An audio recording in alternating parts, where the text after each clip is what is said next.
Good morning, everybody. Today's proceedings will be live streamed, subject to a 15-minute delay.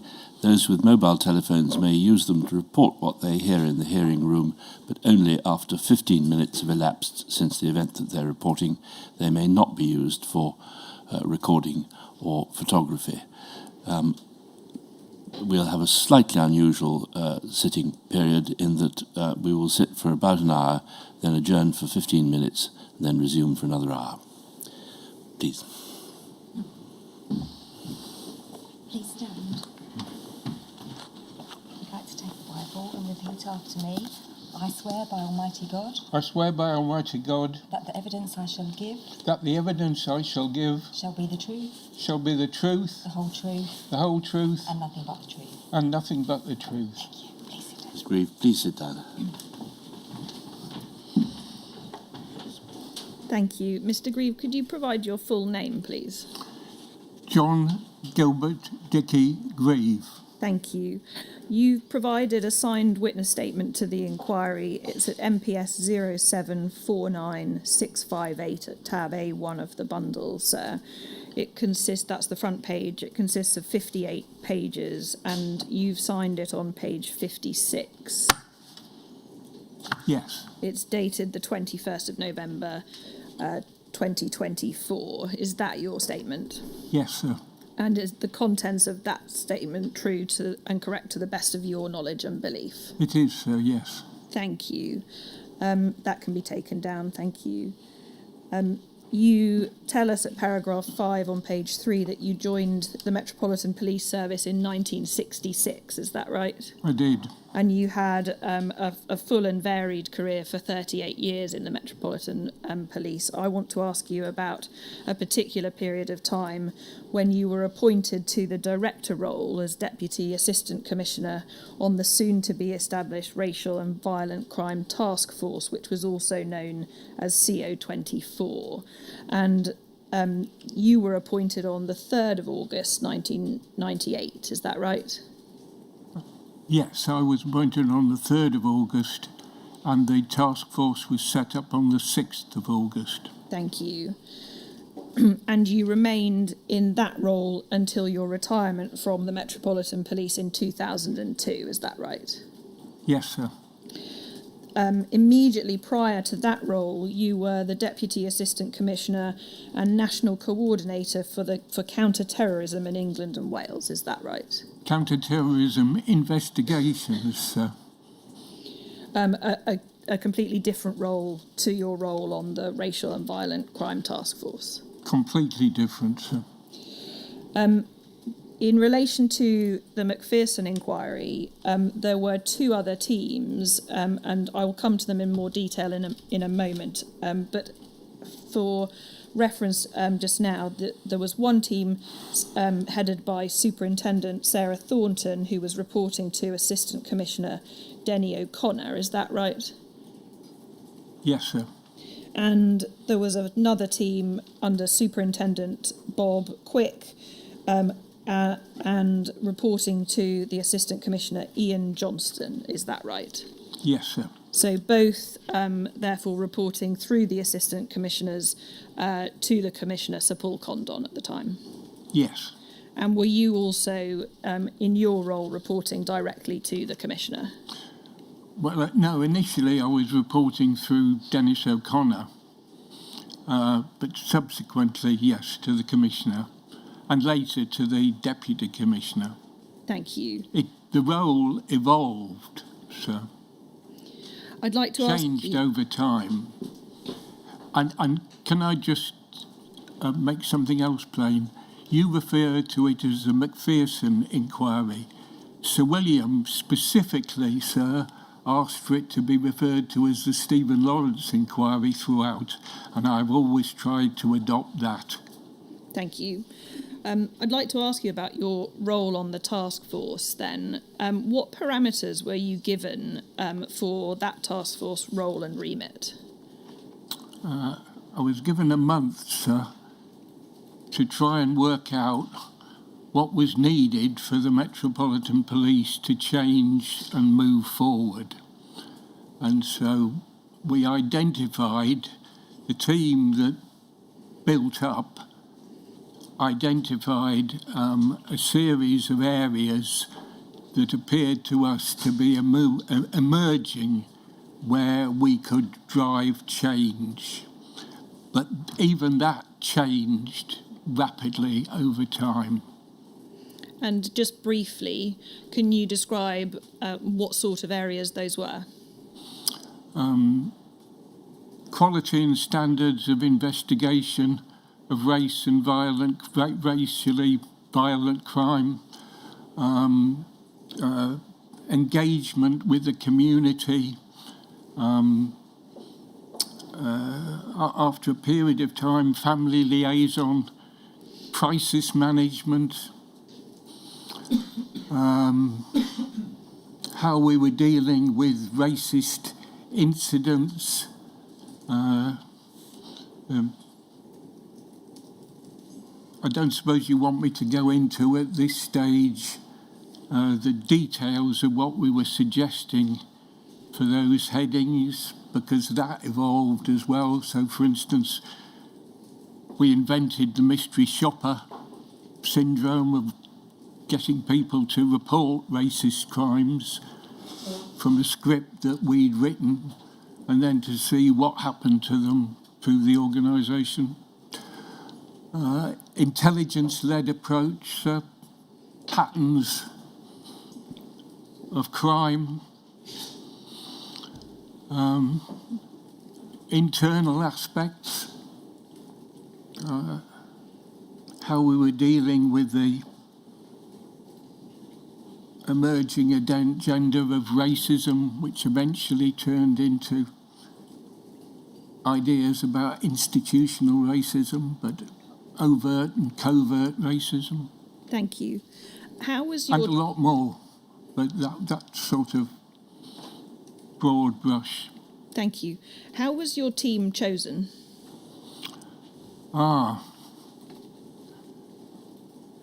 That's very interesting, sir. Okay, some of it were chosen by me. That's the easy bit. So I chose some of them very specifically, people that I'd worked with in the past and I trusted and had good ideas and I thought were aligned with some of my emerging thinking. Some were transferred to me under the instructions of the assistant commissioners from existing teams. And then we started advertising for people and got people to volunteer. And we had a selection procedure then. But the initial team, I suppose, was a mixture of people who were assigned to me because they were available and people that I very specifically asked for. And in choosing your team, was independence of mind important, that they should be open-minded to identifying shortcomings in the MPS? Oh, absolutely. So not... Probably a core ingredient. So not blindly loyal? No.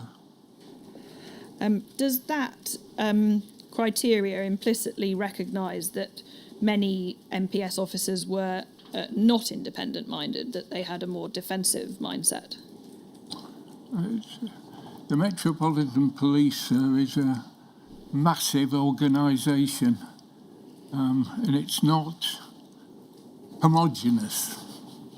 There's a great variety of people in there. So I suppose there were as many people with closed minds as there are people out in society generally. Yes, I think it became apparent very early on that we were going to have to try and do something pretty radical, and that would need people with a sort of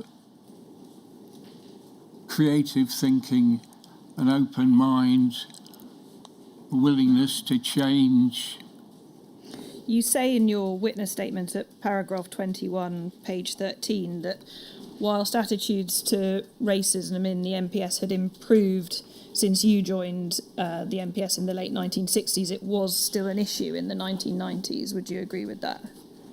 I joined in 1966, and the racism in the Metropolitan Police was overt and massive. By the time we got to 1998, it had improved, but that doesn't say an awful lot. I'd already explored some of these issues when I was in training, and I already had an association with the Black Police Association, so I knew what some of the emerging criticisms were before they were even heard by the public inquiry. Yes, there were racists, but there were less than there had been, far less than there had been in 1966. But that doesn't say a great deal. Thank you. At paragraph 46, pages 29 to 30 of your witness statement, you say that some people within the MPS might have had a perception that you were too closely allied to the Lawrence family, to their supporters, to the likes of Suresh Grover and the monitoring group. And some did not like that you had, at least by the time of the part 2 of the inquiry, accepted the allegation of institutional racism within the MPS. Is that still your view? Yes, that's my view. And you were at one time, I think, accused of, quote, going native, unquote, in relation to your work on the task force and connected with the Lawrence inquiry. Is that right? Yes, that's been drawn to the attention of this inquiry by one of my inspectors, Stephen Kavanagh. It wasn't me initially, it was put to me in my statement. The expression going native Itself is racist. Yes. It's neo-colonial Saunders of the River nonsense. And I was disappointed to hear it at the time. I challenged it with the officer who'd said it, whose name I can't now remember, but it was in a briefing. John Grieve is not to be told about this, he's gone native. I told him it was a racist expression, and I was disappointed with it. I'd worked with him in the past in counter-terrorism, so I challenged it at the time. Does that sort of attitude demonstrate a culture in which the likes of Mr. Grover and the monitoring group were viewed, that serious engagement by the MPS with black communities was itself being treated as suspect? Yes, I'd say it. As Sir Paul Condon told you yesterday, it epitomises institutional racism. But it was in, you have to see it, that it was actually in pockets across the Met. There were other places where they were up for the changes that we were trying to make. But paragraph 71A of your... Sorry, you referred to Suresh Grover then, sir, and I think I ought to say this now. I definitely supported Suresh Grover. I tried to recruit him into the independent advisory group we were setting up, which was a group of critical people who could tell us what the problems were. I saw Suresh Grover and the monitoring group as a source of open source intelligence. I thought they knew a great deal about racists and racism, and that we should be hearing that sort of stuff. It was the sort of information we should have had, and I defended him. He was definitely briefed against by Special Branch. At a meeting which was virtually all about him, and I told them it was rubbish. In fact, I said it more forcefully than that. Yes. paragraph 71A, page 51 of your statement, you refer to the fact that you received hate mail both internally and externally within the MPS when you were on the task force working on bettering community relations. Is that right? Yeah, it goes with the territory, doesn't it? I dare say a lot of other people got much worse hate mail than I did, but yes. So were you of the view that the MPS was institutionally racist prior to the instigation of the Stephen Lawrence inquiry? No, I think I was of the opinion that there was a great deal of racism that we needed to do something about. I think my position on institutional racism, I think this relates to the whole issue of whether we had an unfair insight into the strategies, which I don't actually think we did, because we had what you might call, or what was called, Meltdown Sunday, which was 10 days before the public inquiry reported. And on that Sunday, it was leaked in the newspapers that we were to be found guilty of institutional racism. And it caused panic at Scotland Yard. We'll come to that period of time in a little bit more detail later, if I may. But it's important that I answer the question about was I aware of institutional racism earlier. I think I really, much later, it was about that time, 10 days before, I think that I really got to grips with the institutional part of racism. I see it figures in some of the documents that have been shown, but I don't think I was really conscious of it as institutional. I was more conscious of it as overt racism. Thank you. The negative attitudes towards you and your work on the task force, were those attitudes present amongst senior MPS officers? Yes, I would say so. Some. At what sort of rank? Oh, chief officer level, yeah. And how did that manifest itself?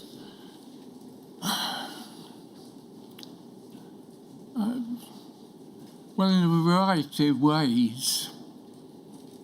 I suppose one way it manifested itself is, aren't you taking this all a bit too seriously? Is it really necessary for us to be doing all the things that you say we should be changing? So a scepticism about your work to try to improve the investigation of racist violent crimes. Yeah, isn't this really all about incompetence? It's not really about racism.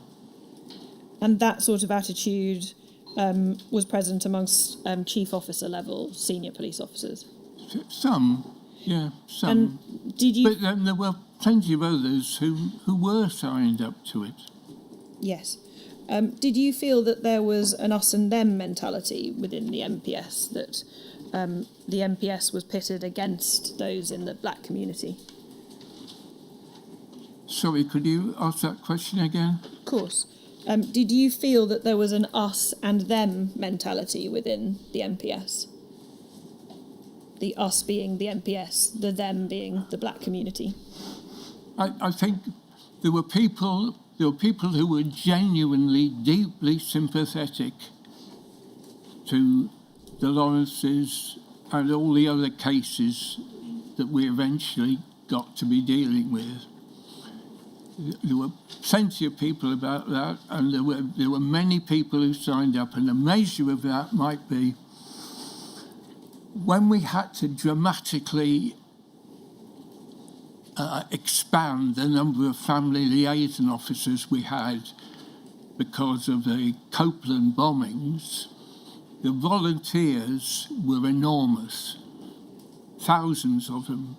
People wrote on the forms that we wrote out areas that they were willing to be family liaison officers under. So there was a great deal of support. I don't want to underestimate that. That would be unfair to those officers. But there were other officers who thought this had all gone too far and wasn't justified by the evidence. Well, they didn't sit through the public inquiry hearings that I did. Thank you. I want to move on to ask you about the intelligence cell analytics system that was created within the task force. You deal with this at paragraph 12D of page 8 of your witness statement, and you say that intelligence flowed into the cell and back to other intelligence sources. Is that right? That's a very shorthand way of covering what How we did it work? were up to. The first thing to say, sir, is that intelligence here is being used in two different ways. The word is being used in two different ways. It's being, or even three different ways, I suppose I should say. It's being used as the process for gathering material. It's being used separately as the product, and the definition I was using and working to was information designed for action. So unless it was actionable, it wasn't intelligence that I wanted in my intelligence cell. The intelligence cell analytics system was set up by two people, one of whom I note has privacy attached to him, so I'm not allowed to mention their name. But they were fundamental in creating it. The other is a detective sergeant who I'd worked with before in counter-terrorism. I'd worked with very closely in counter-terrorism. So they set it up, and it was for all sources. I understand what the significance is of the areas that you're concerned with, sir, but you need to I need to remind you that this was about collecting information from every source. And one other thing, it had academics attached to it. It had Professor Betsy Stanko and her postgraduate students sitting in there, and that caused a great deal of difficulty. I put them in there because I liked their analytic work, and I wanted a different kind of analytic work in there, having read Ben Bowling's book on violent racism. My thinking there, sir, was if it's good enough for Winston Churchill in the Second World War to put academics into the submarine warfare, anti-U-boat campaigns, it was good enough for me to be able to put academics in there. That caused yet another backlash within the organisation because they didn't like the fact that I had those people in the intelligence cell. But some people didn't like it. Sorry for a long answer, sir, but I'm trying to explain to you what I understand is coming next. So you mentioned that you were only interested in information which was actionable. In what sense actionable? Well, it had to be relevant to the emerging tasks of the Race and Violent Crime Task Force. To be frank, sir, I'm awash with secrets. You know, people have poured secrets into me in my variety of jobs. I was Director of Intelligence at one time. I was the National Coordinator for Counter-Terrorist Investigations. I worked in Northern Ireland and in Southern Ireland. I've worked across Europe. You know, I'm awash with secrets. I don't need any more secrets, and I didn't want them. So it had to be something. That's what Barry McDowell and I and the other guy I'm not allowed to refer to. That's what we designed the system for. So were there boundaries placed on what intelligence should be received and shared? No, they'd have to. In the definition of the process of intelligence gathering, it has to be assessed. It has to be analysed and assessed, and you don't really know until you've analysed it and assessed it whether it's of relevance to what your tasks are. But in terms of sharing, if it wasn't relevant, it wouldn't be further disseminated? Oh, yeah, definitely, yeah. We wouldn't be disseminating anything that we didn't think was relevant for somebody else to take action on. In particular, in relation to Stephen Lawrence's murder and the investigation, were there particular boundaries placed to distinguish between evidence or material relating to his murder as opposed to intelligence about lawful black political organisations or black justice campaigns? Right, okay. We didn't get the actual murder investigation until I think it was about the 30th of January 1999, by which time the cell had been up and in operation for 5 months, 6 months, 5 months. So the cell was sort of set up in August 98, and I got 15 minutes notice that I was getting the actual murdering investigation to investigate. So we set up a separate but linked system for handling the intelligence that was coming in about the murder inquiry. It would surprise me if there was any interest at all from the murder side of the investigation over any political bodies involved in it. That wouldn't be of any issue at all. And to be honest, it wasn't of any importance or relevance to any of my work. You describe it, paragraph 11, page 6 of your witness statement, that there would be a flow of intelligence for the development of policy, strategy and tactics. Is that right? Does that relate to the work that you were doing on the Racial and Violent Crime Task Force?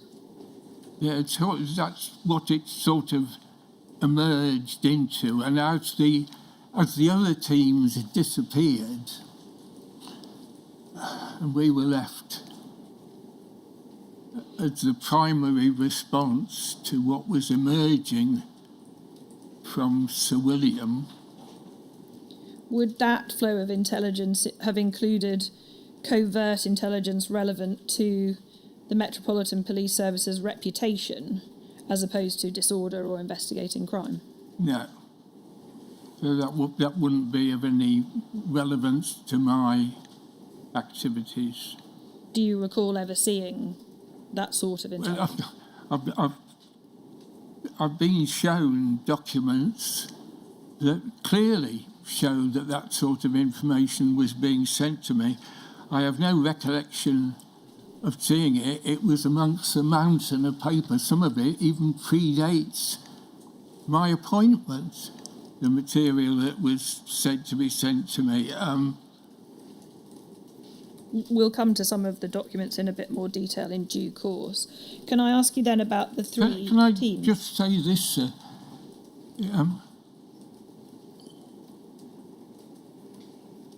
I didn't need any covert sources telling me about who was supporting the Lawrences. If I wanted to know that, you could see that at the public inquiry. Why would I need covert people to tell me about that? If I wanted to know what Dr. Neville Lawrence thought about anything, you could just go up to him and ask him. He'd tell you. You know, there was no secret about what he wanted. He wanted us to do our job effectively and efficiently. That's what his aspirations and his expectations were. And he told me that to my face. His supporters, Professor Gus John, for example, gave me an hour-long lecture on institutional racism and racism. I learned so much from him. Yes, thank you. I'd like to ask you just briefly about the three different teams. So we know that there were three teams working upon the Metropolitan Police Service's response to the Stephen Lawrence inquiry. There was the Stephen Lawrence review team led by Superintendent Bob Quick, and you describe that team as working on themes arising from the inquiry.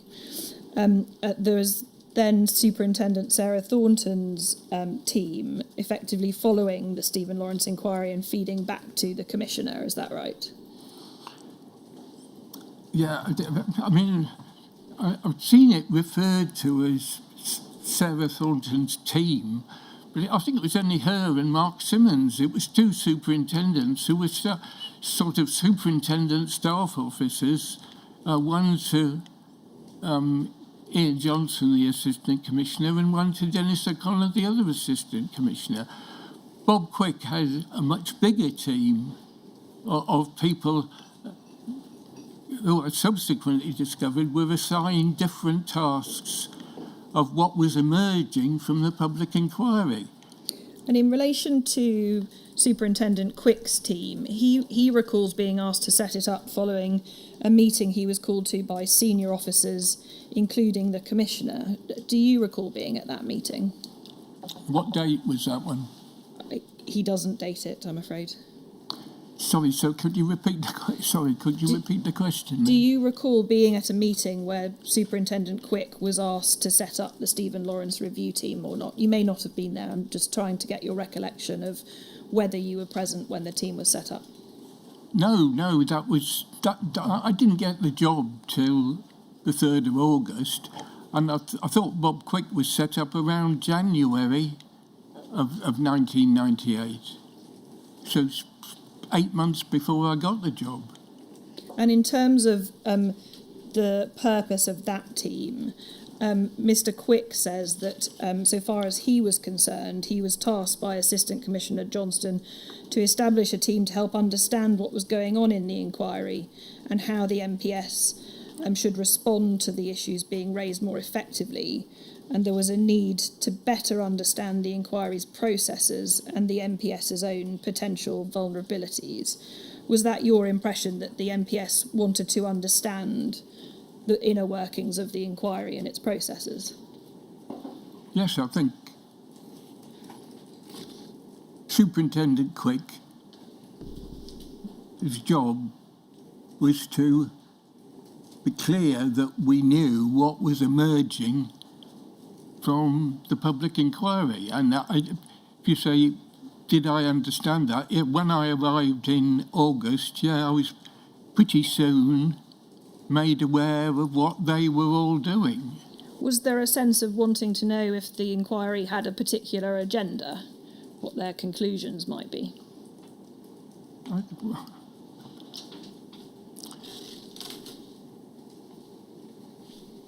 I suppose my answer to that, sir, would be by August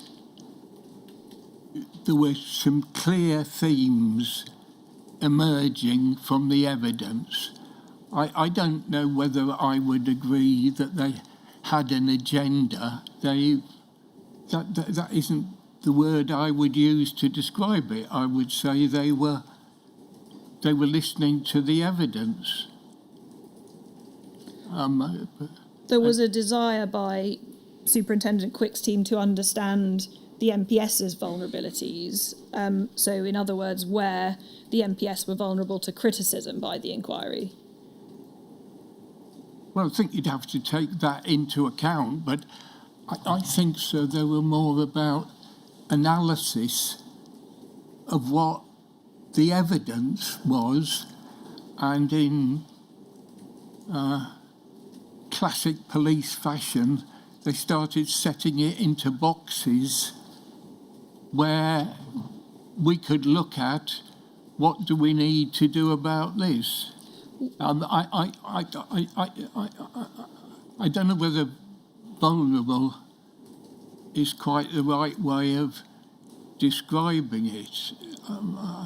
Was there a sense that part of the Lawrence Review Team's role was to try to undermine criticism of the No, MPS? I don't think it was undermine criticism. If it was to answer it.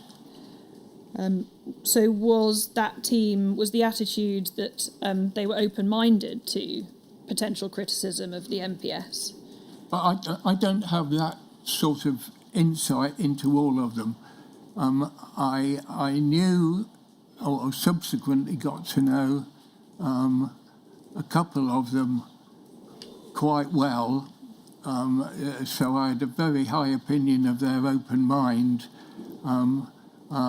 I didn't really get to know, before we get to him, Richard Walton.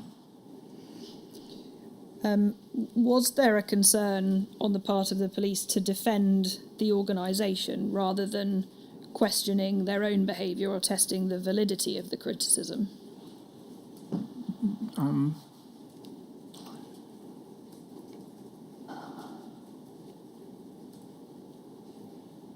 No, well, yes and no. Yes, there would certainly be some people who were thinking about how can we defend this. There were other people saying, how are we going to change to meet this criticism? I'm sort of basing that on subsequent conversations I had with some of those teams. I had two of them were the two people, Julie French and Pat McLeod, came over from that team to my team. Yes. And they were extraordinarily thoughtful, caring, responsive to the criticisms, in both their cases fully aware of the shame we should feel about what was emerging. I would say it was more about do something about this. But there were others of a different view. I don't know.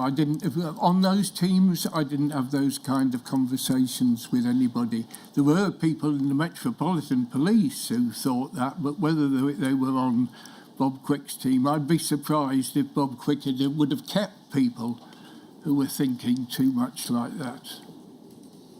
And in relation to Superintendent Sarah Thornton's team, she recalls that her responsibility was to attend the inquiry during Part 2 hearings every day and to listen to what was happening and to report back to the Assistant Commissioner and then to think about what the MPS's response should be in policy terms and in terms of what it meant to be taking race hate crime seriously.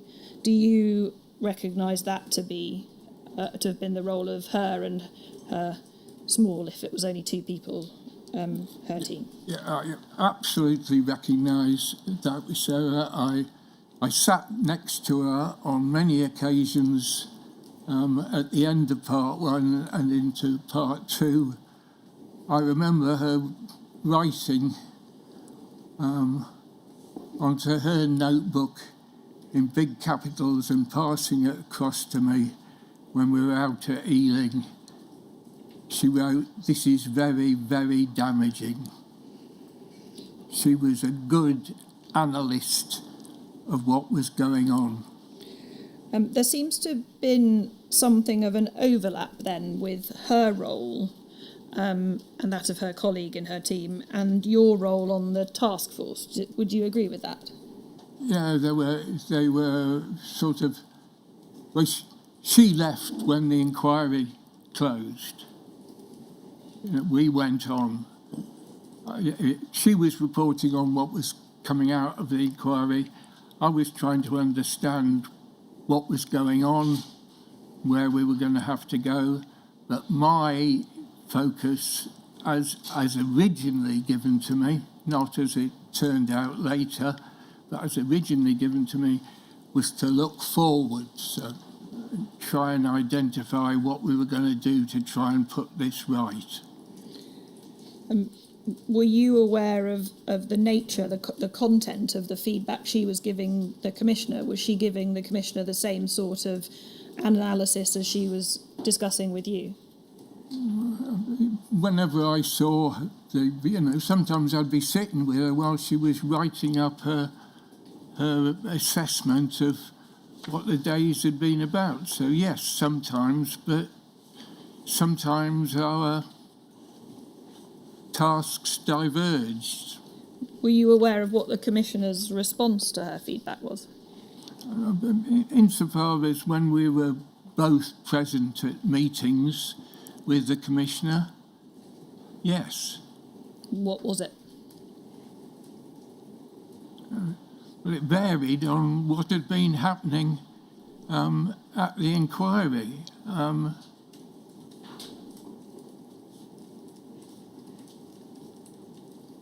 You can see during this time there was a fly-on-the-wall documentary following, I think there were two actually, following bits of us about, and there's one where you can actually see that sort of discussion with Paul Condon trying to understand which way the media might go over some particular issue. There were pretty open discussions. In that one, we were role-playing the kinds of issues that we thought were emerging and what sort of questions we might get asked about it. In relation to the Racial and Violent Crime Task Force then, which you say was established on the 6th of August 1998, had the first phase then of the Lawrence inquiry concluded, the first phase of hearings, by the time you were setting up that task force? Yes. Albeit that submissions were still being prepared and were submitted on the 18th of September 1998. You've said that the task force was about the future, focusing on matters such as cultural changes in the MPS and its response to racism. And as part of that, you had to prepare a racially motivated crime action plan, and you were given a deadline by the Commissioner of the 1st of September 1998. Is that right? Yeah, I think that's sort of got a bit conflated, sir. There was an initial period at which we did precisely what the question has asked about. But then things sort of changed as patterns of other behaviour. A lot of the evidence into part 2, which isn't really mirrored in the report. There's only 6 pages in the final report of the inquiry into part 2, and I sat through 7/8 of the meetings around the country. And the transcripts are incredibly rich picture of society in England in the end of 1998. There was a great deal more material than we'd covered. What exactly was the racially motivated crime action plan designed to do then? What was its purpose? Well, initially to improve standards and to improve our community engagements in very broad terms. And how did it in propose to do that? investigation and sorry? How did it propose to do that? Using the initially the community safety units and their training, specialising in dealing with the victims of particular kinds of crime, first racially motivated, but then other ones which subsequently became hate crimes, motivated in particular ways. That got expanded into the other what became the other protected categories. Whether that was a success or not is debatable.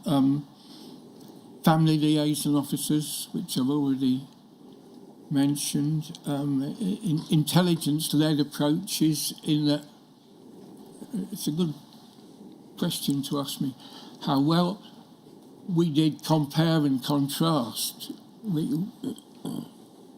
I had good technicians working for me by then. We could compare performance at different police units across London. And were you looking in that comparison to compare how racially motivated crime, where the victims were of ethnic minorities, was investigated in comparison to when the victims were not from ethnic minorities? Was that the comparison you were doing?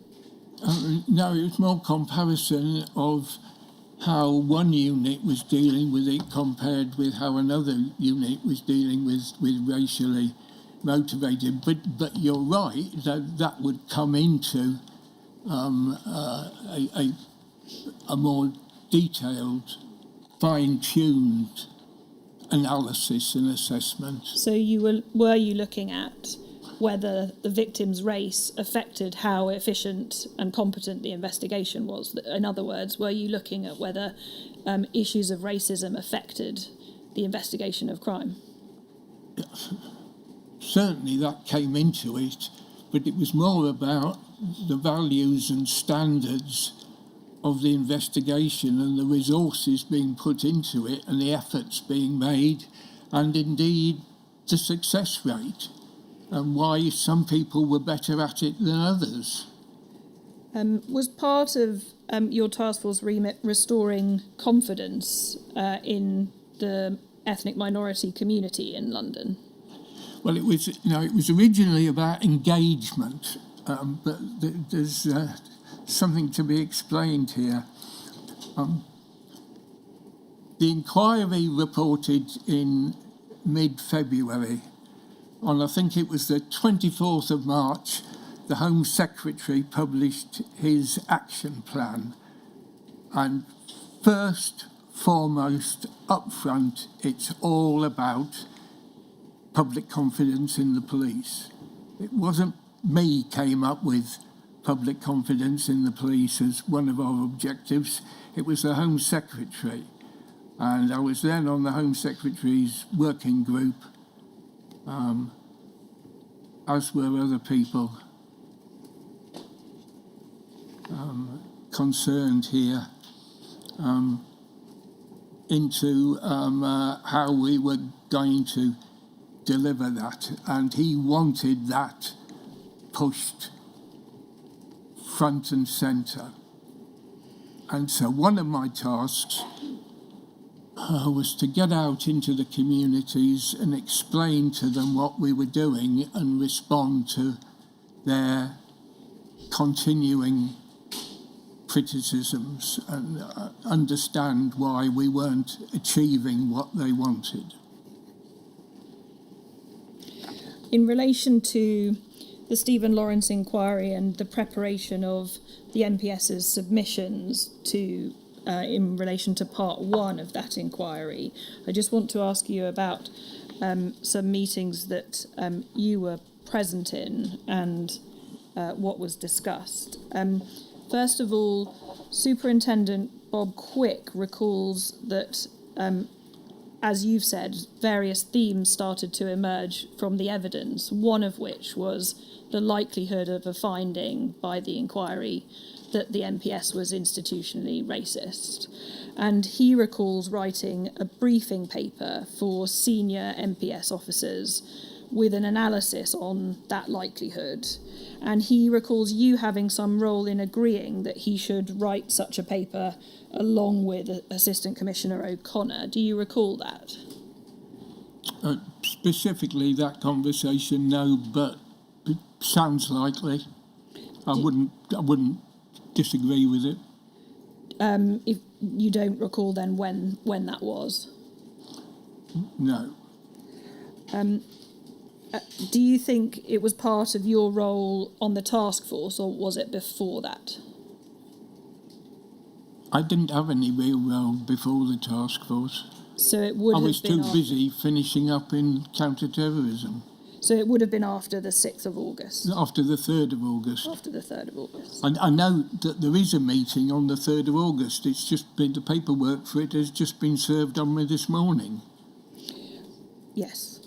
But that doesn't mention institutionally racist, it just mentions racism, doesn't it?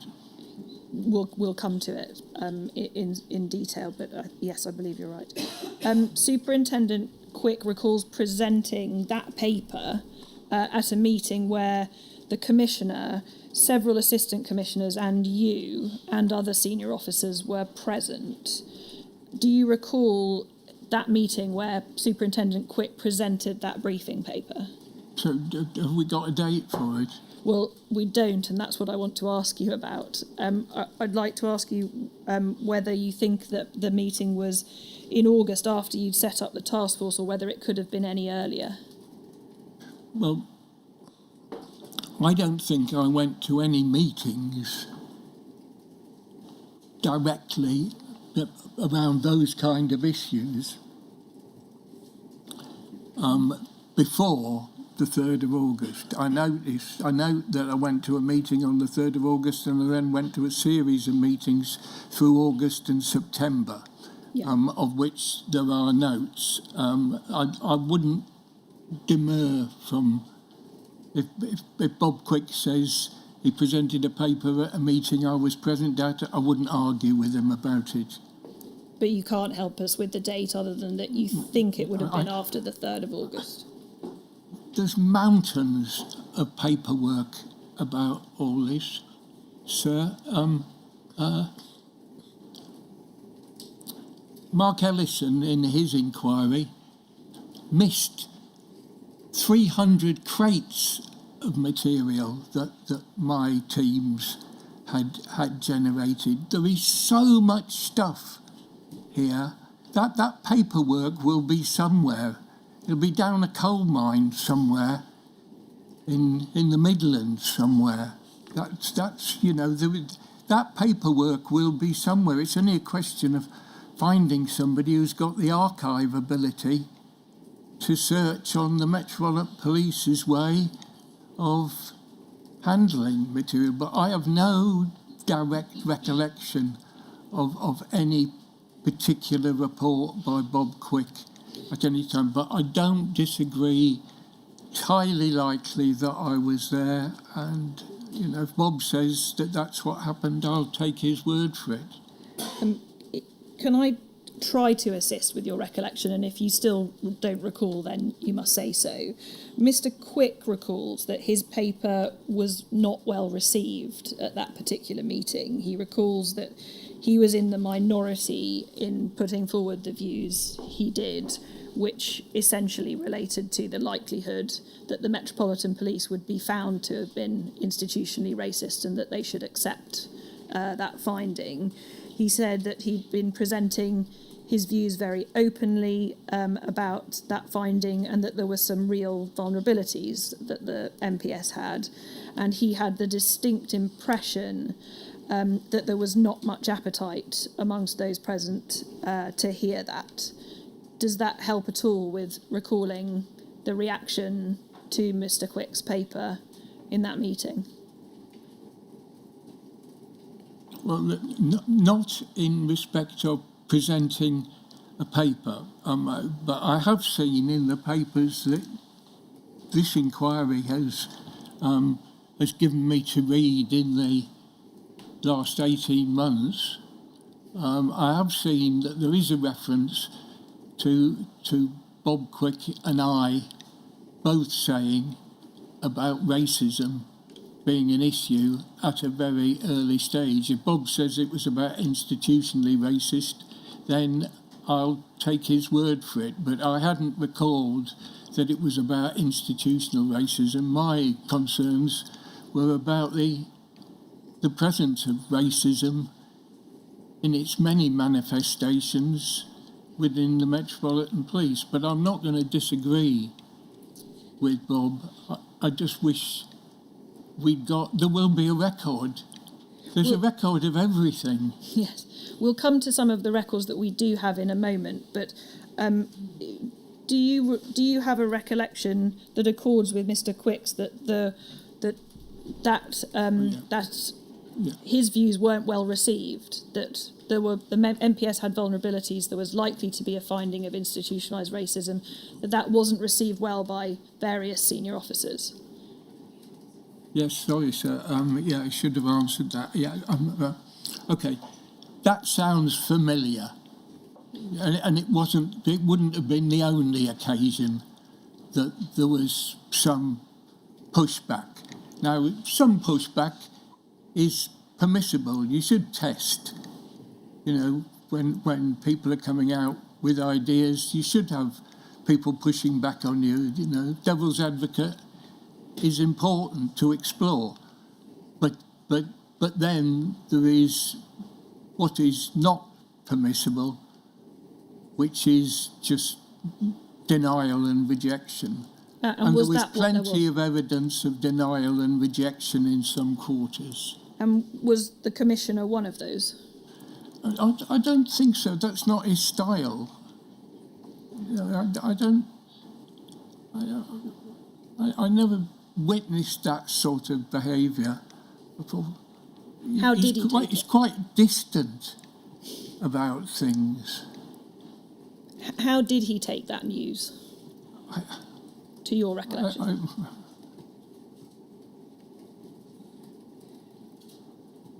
Well, I never felt he was in denial about anything I was saying to him. That's either in meetings, he was up for listening to you. He didn't always agree with me.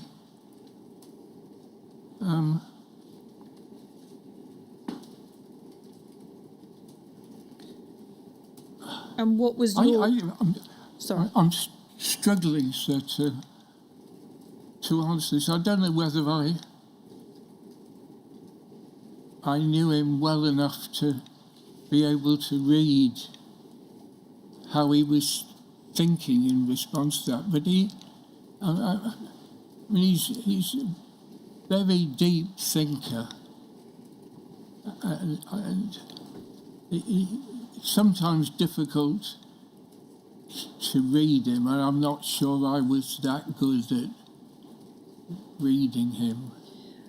Sir William Macpherson had previously criticised the Commissioner's submission on the 20th of April 1998 to the inquiry, so before your start on the task force, but the criticism that adversarial questioning of police was damaging the MPS's relationship with the public, and essentially Sir William Macpherson called out the tendency to avoid looking at the base issues, in other words, that it was police conduct that was threatening that relationship, not the inquiry itself.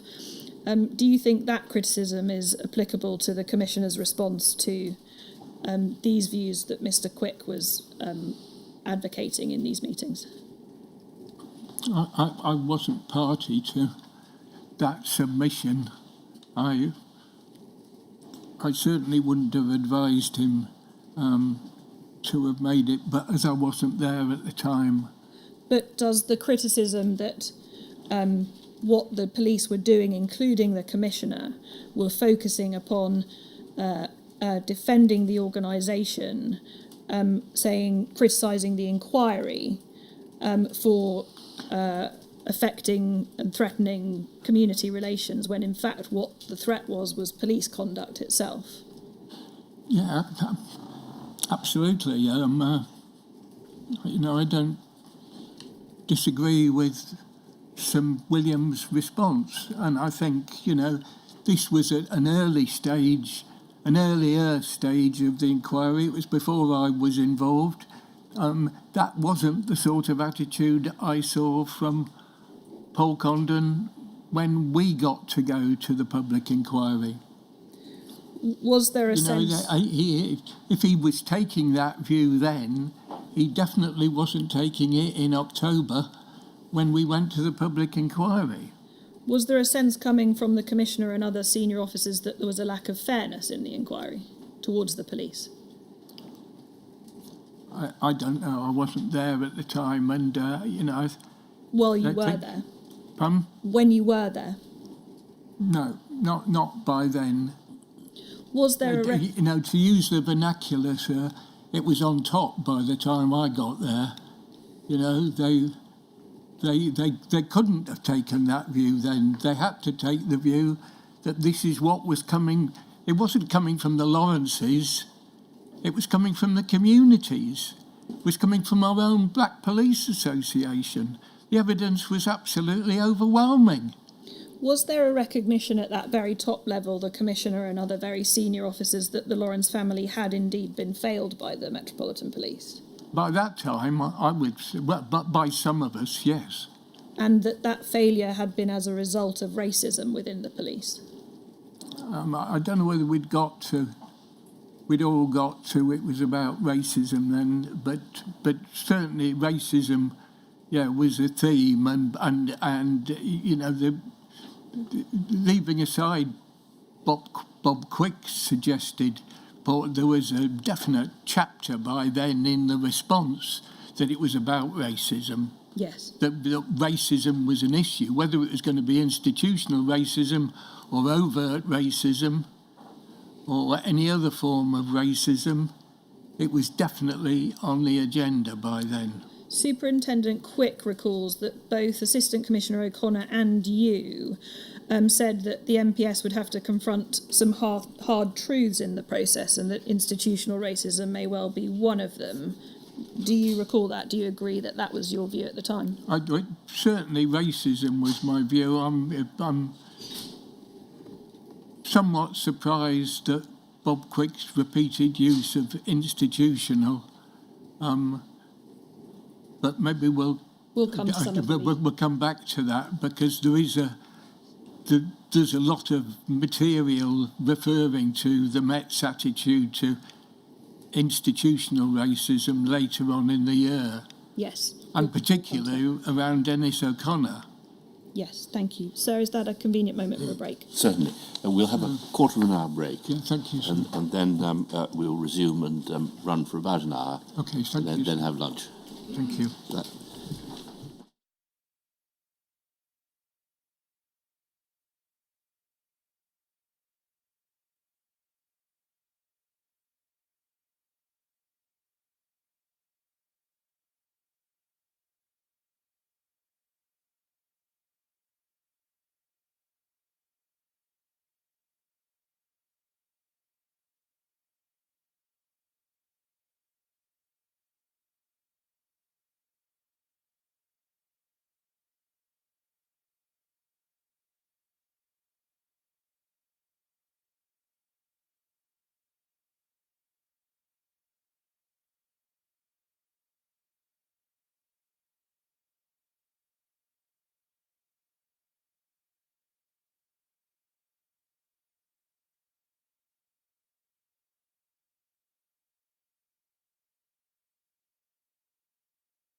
Thank you, sir.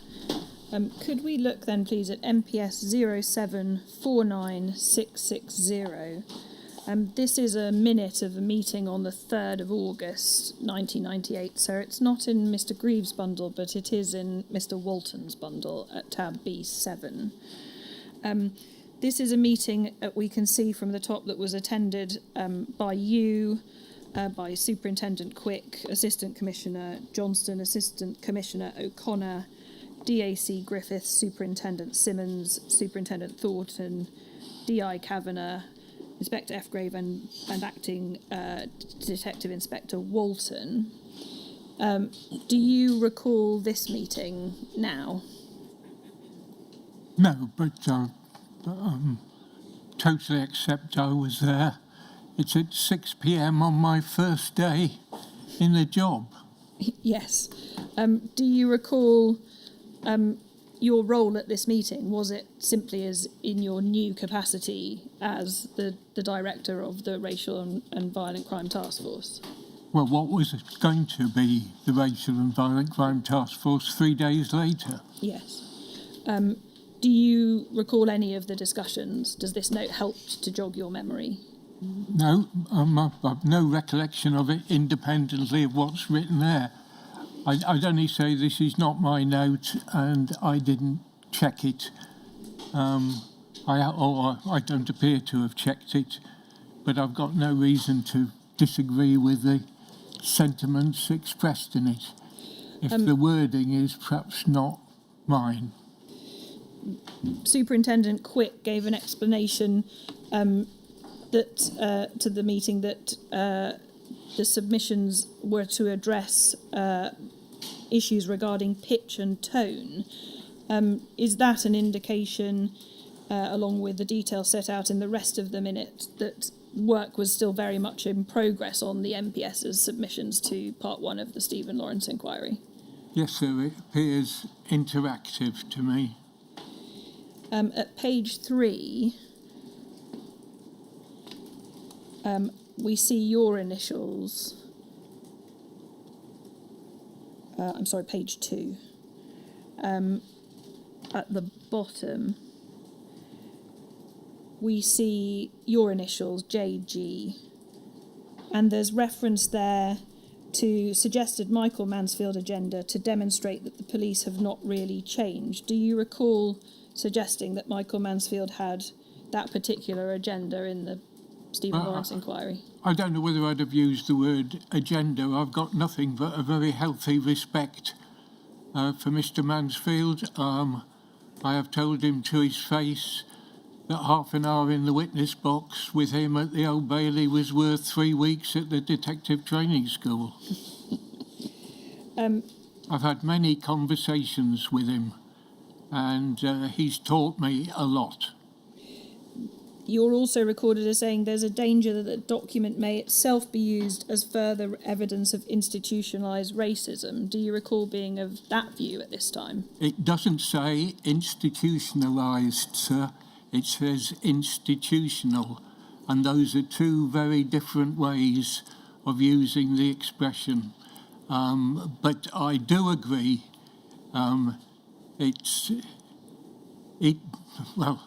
is, on the face of it here, evidence of institutional racism. It's recorded suggested employing an Oakley test to guard against this possibility. Yeah. Does that test relate to institutional racism? It does. And that was in all its formats of its unintended, ignorant, thoughtless, stereotypical, collective failure.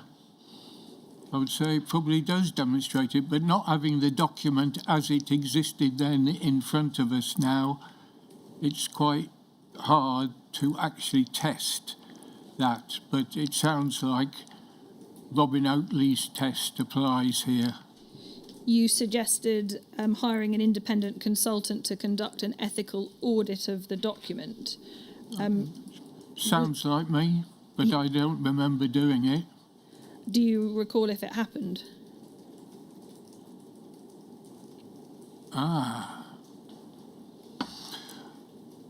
Well, we did get to independent, not consultants, but advisors of many different kinds and ilks, that we got to do ethical audits. In fact, that reminds me that we did set up ethics committees looking at these very kind of issues. So it did eventually happen. Whether it happened on this particular document, I have no recollection. Thank you. At page 3, your initials appear again, and in relation to little 7, paragraph little 7 in the middle of the page, there's the third paragraph up, JG. Thank you. Little Roman numeral 7, the legal test, where there is an overwhelming balance of evidence for an issue, it should be included. And then after that, the final bullet point records Q, could reference to Mrs. Lawrence's own prejudice be seen to be racist? Do you recall discussion about Mrs. Lawrence's views? No. At the time. It's confusing because it says up above, there are from discussions. I don't know how much of this is me and how much is just discussion coming out of the group. Is this a reference to... But if there was a reference to Mrs. Lawrence in that format, that could definitely be seen as racist, yes. Is this referring to her being anti-police? Being anti-police? That would not be my phrase. I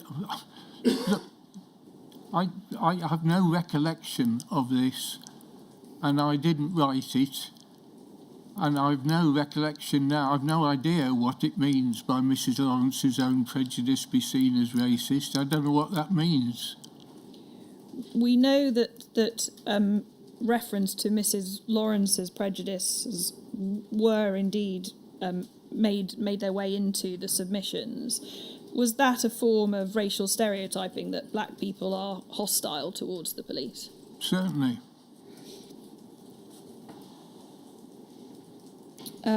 We can take that down now, please. If we go to MPS 0749705 at page 4, please. This is at tab B53 of the bundle, sir. It's paragraph 7 onwards. This is the witness statement of Hugh Giles from the Metropolitan Police that records the non-legally professionally privileged elements of a minute of a meeting on the 13th of August 1998 at 8 a.m, at which, again, we can see from paragraph 7, you attended along with various other senior officers and the MPS's counsel and solicitors. You've dealt with this at paragraphs 50 to 51, pages 33 to 34 of your witness statement, and you say that you do not think you had a specific role to play beyond being a reasonably senior officer in charge of the Racial and Violent Crime Task Force, who had an interest in ensuring that the submission reflected the views of counsel and the MPS, which necessitated an ongoing dialogue. Is that the full extent of your recollection of this particular meeting? Yeah, that's any other memories are triggered by these minutes. I suppose I'd add now that Dennis O'Connor was very keen to have me at as many meetings as possible, so there would be that added ingredient. And at this stage, it's recorded that counsel are responsible for forensic analysis, NSY, New Scotland Yard team, responsible for contextualisation and recommendations. Was the New Scotland Yard team there referred to the Stephen Lawrence review team, Bob Quick's team? I don't know. I presume I've got no reason to argue with it, but I don't know who that's just loose language, isn't it? I don't know. Do you agree that the discussions in these meetings suggest that D.I. Walton's work on drafting submissions wasn't yet complete? I don't know.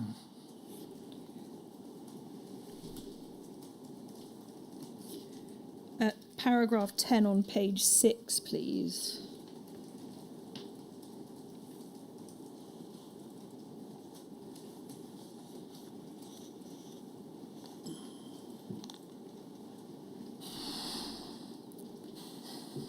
Records that there was a discussion in the meeting about the issue of race as an issue and a theme, and during the course of this discussion, Jason Beer, who was a junior MPS counsel, noted that the NSY New Scotland Yard team race paper was very good.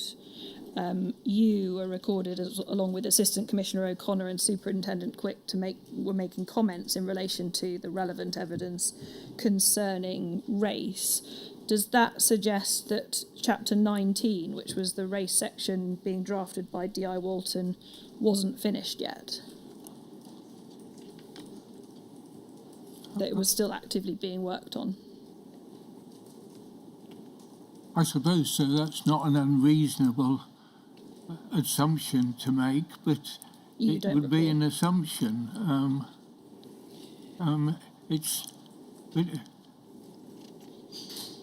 For Jason Beer to note that the race paper is very good, sounds to me as if it might be finished. Thank you. That can be taken down now, please. I'd like to ask about the meeting on the 14th of August 1998, which took place between the undercover officer that we're calling HN81 and Acting Detective Inspector Walton. First of all, in relation to Mr. Walton joining your team, there's mixed evidence about exactly when that occurred. Your recollection that you say in your witness statement was that it was in October 1998. Is that still the best of your recollection? So the situation is extraordinarily confused here. The paperwork concerning what you might consider his personnel file seems to say that he was officially transferred on that particular date, but that may be because that's when the personnel department were getting up to date with what was the reality of the situation that he'd come across some time before. Yes. I don't want to be unkind, sir, but the truth of the matter is, until Mark Ellison reminded me about Richard Walton, I had no recollection of him whatsoever. And I'd actually met him when he was Commander Counter-Terrorism, long after I'd retired, and I'd completely forgotten that he'd worked with me at any time at all. He wasn't what I would describe as a very upfront figure in my team. Other of the officers were much better known to me, and I don't just mean the ones that I'd selected myself. Others who'd come across, I've already mentioned a couple already today, and the previous document showed that John Sutherland was there as well, who also worked on the team. So I have no recollection of any discussions with him in any shape or form. I've got no reason to disagree with him if he says he came across much earlier. I just have no recollection of it. Thank you. Does the team in which Detective Inspector Walton was in, whether that was the Stephen Lawrence review team or your task force, impact upon your view of the propriety of his meeting with HN81 on the 14th of August 1998?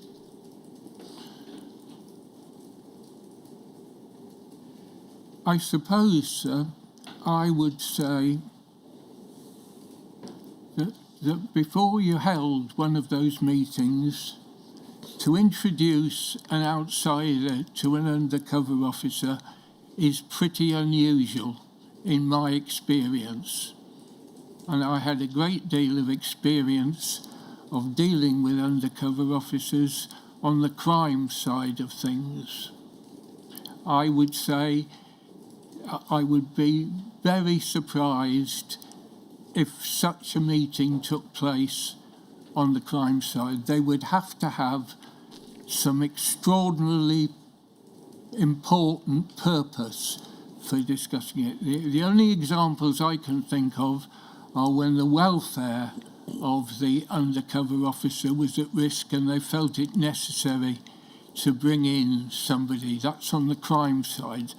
I don't know anything about the mechanics of how they were handling these matters on what I now know to be called the SDS, which I knew something about because of my earlier involvement with undercover work. I knew something that they had such officers. They were referred to as the Harries, and I knew they were involved in public order type issues, but I didn't have any detailed inquiry. So I've no idea what the criteria were for setting up that meeting. That's one thing. The other thing you'd want is a very strong risk assessment that would cover a wide range of themes and ideas before you let such a meeting take place. I think it's pretty unusual. Was it appropriate, if Mr. Walton was still on the Stephen Lawrence review team and still at this time, as we see from the minutes of the meeting we just looked at from the day before, working on submissions to part 1 of the Stephen Lawrence inquiry, would it, in your view, have been appropriate for him in that capacity to be meeting with an undercover police officer from the SDS?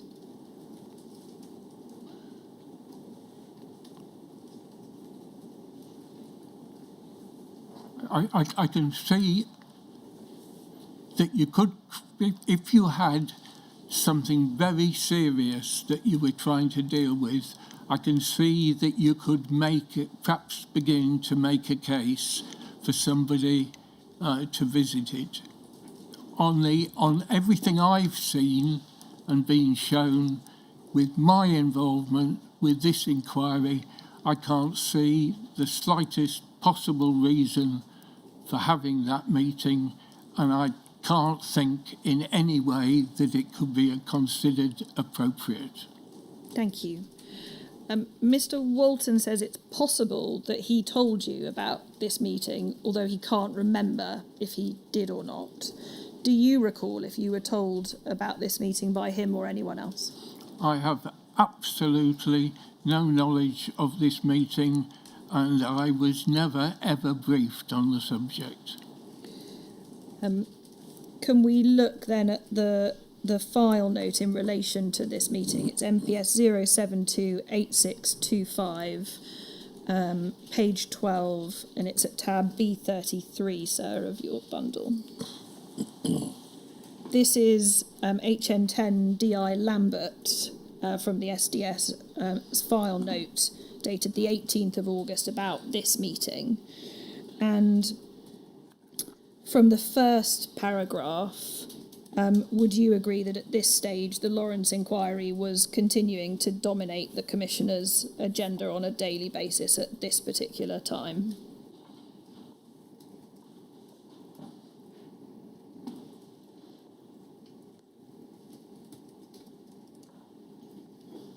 And what date is this document?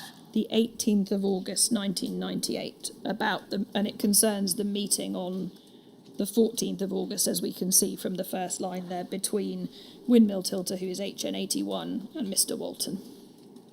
Well, it was certainly dominating my agenda, and I suppose that any dealings I had with the Commissioner, sir, were all about this agenda. So I'm You'd agree. somewhat, this was my job. So, of course, anything that I was seeing of the Commissioner was all about it. So,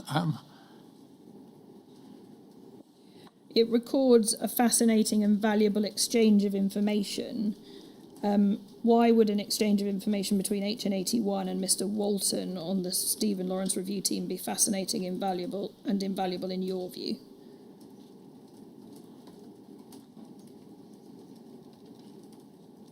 well, it would depend on what the information was, wouldn't it?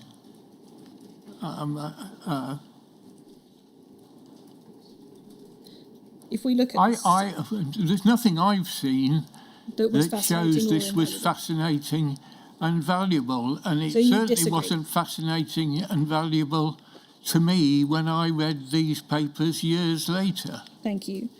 The second paragraph records an in-depth discussion increasing Mr. Walton's understanding of the Lawrence's relationship with various campaigning groups would be of great value as he continued to prepare the draft submission on behalf of the Commissioner.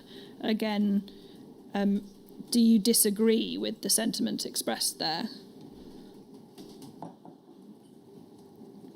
Yes, as I've already explained, sir, if you wanted to know what Dr. Neville Lawrence, as he is now, thought about any of these issues, you only had to go up and ask him. Or you went to the public inquiry and listened to the evidence that was being given. It was quite open. There was no need. The need for some secret source to help me understand what was going on. Was unnecessary. Totally unnecessary. The third paragraph refers to the Home Secretary and the Prime Minister being extremely concerned that the Metropolitan Police could end up with its credibility in the eyes of London's black community completely undermined. Was anything of that nature said to you by anyone in Special Branch or from the Stephen Lawrence review team? No. Our credibility in the eyes of large sections of London's black community and elsewhere was shot to pieces at the time. That's why I was there. Didn't need an undercover officer to brief Mr. Walton to determine that? No. This suggests, though, doesn't it, that one of the purposes of this meeting was to exchange information that was important to defending the credibility of the MPS. Would you agree? Well, that's certainly the position of whoever wrote this document. And that might include any weaknesses in the Stephen Lawrence campaign? Any? Weaknesses in the Stephen Lawrence campaign?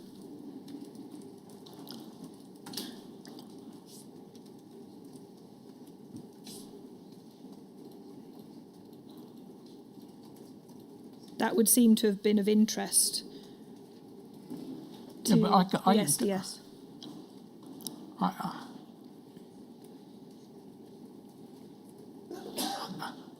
I don't know what they're thinking of, if they're thinking about exploring what the weaknesses were in the Lawrence. There wasn't any weaknesses in the Lawrence's campaign. It wasn't a campaign at all. They were seeking to get justice for their murdered child. Just the whole way of explaining this doesn't make any sense to me. Thank you. If we can look at the numbered paragraph 1 in the middle of the page, please. This is headed "How to Respond to the Charge of Institutionalised Racism." Mr. Walton says that the reference to that charge was as relevant to the remit of your task force as it was to the work of the Stephen Lawrence review team. Do you agree with him on that? No. Why not?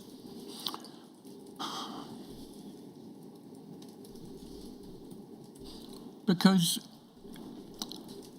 we were exploring those issues in a totally open way with other people at the time. That was the whole purpose of the opening groups of independent critical advisors. We didn't need this sort of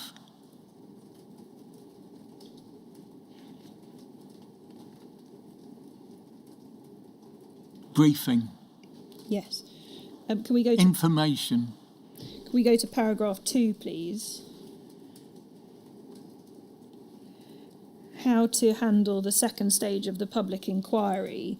This appears to be focused on how HN81's intelligence assisted the Commissioner to deal with the second stage of the public inquiry. He was planning a series of public forums, and HN81's intelligence was enabling him to avoid a venue where the Commissioner's message might be disrupted. Do you agree with that?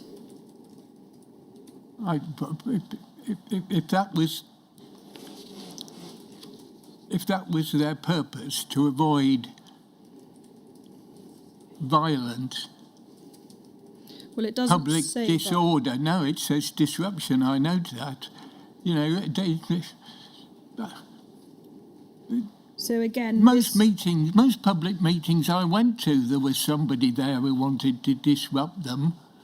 You know, I've spoken at Lambeth Town Hall. It's part of democracy. Yes, so the use of SDS intelligence to inform the Commissioner of where he should attend or not because of disruption wasn't a good use of SDS intelligence in your view? No, only if that disruption had been violent public disorder. Can we go to paragraph 3, please? How to regain the confidence of the black community. And this records HN81 giving some specific and positive information about community groups who might be prepared to build bridges. So essentially an undercover officer being used to spy on community groups for the purpose of assisting the MPS to manage its community relations. Is that fair? Well, that's what he's saying, yes. But I have no evidence that anything was ever provided that would have assisted us in any of those matters. Would it have been appropriate to use intelligence for the purpose of assisting the MPS in managing its community relations? No, the task, as I understand it, from the paperwork you provided me with, or this inquiry service provided me with, helpfully, their task was to deal with violent public disorder, not to tell me something I was already getting directly from the people who were willing to work with us. So not an appropriate policing purpose? This not for the unit that we're discussing here, no. Yeah, but engaging with the community was a task for all of us, working out how to do that. And you've said a number of times that you had this type of information available from various other sources. Would nevertheless corroboration from a secret source have assisted you or not at all? Would it have justified that sort of reporting? Or do you still view it as inappropriate? Well, with all that I know now, certainly not. It contaminates. It would contaminate what you were getting, wouldn't it? Sorry, I shouldn't say wouldn't it? I beg your pardon, sir. No, I didn't need these contaminating factors. We were putting enormous efforts into dealing with a wide variety of groups and individuals who were telling us why we were getting it so badly wrong. At paragraph 54, pages 36 to 37 of your statement, you say in relation to this file note that if the discussion was rooted in MFJ, that's Movement for Justice, rather than the personal lives of the Lawrence family, then there may have been a justifiable basis for seeking to understand MFJ's risks and intentions. But Movement for Justice were an organisation which was lawfully participating in the Stephen Lawrence inquiry, wasn't it? So what would have been the relevance of the information on Movement for Justice that made it relevant to your task force to receive? Well, I use the word may. I suppose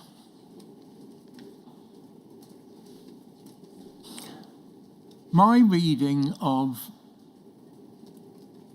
subversion, violent extremism, revolution, civil war, all my studies of that say there are grounds for you looking at people who are at the very fringes who become central when things take a turn for the worse. And there are circumstances under which the state can justify some form of surveillance in some forms on other groups.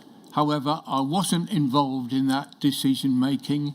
I had the question put to me and I said I could think of circumstances like I've just described and where you may be able to justify it. But you'd have to justify it if we're talking about undercover work using the criteria, sir, that I used to make decisions about undercover deployments. And those... And I need to explain to you, sir, that what those criteria were, because that would be my may.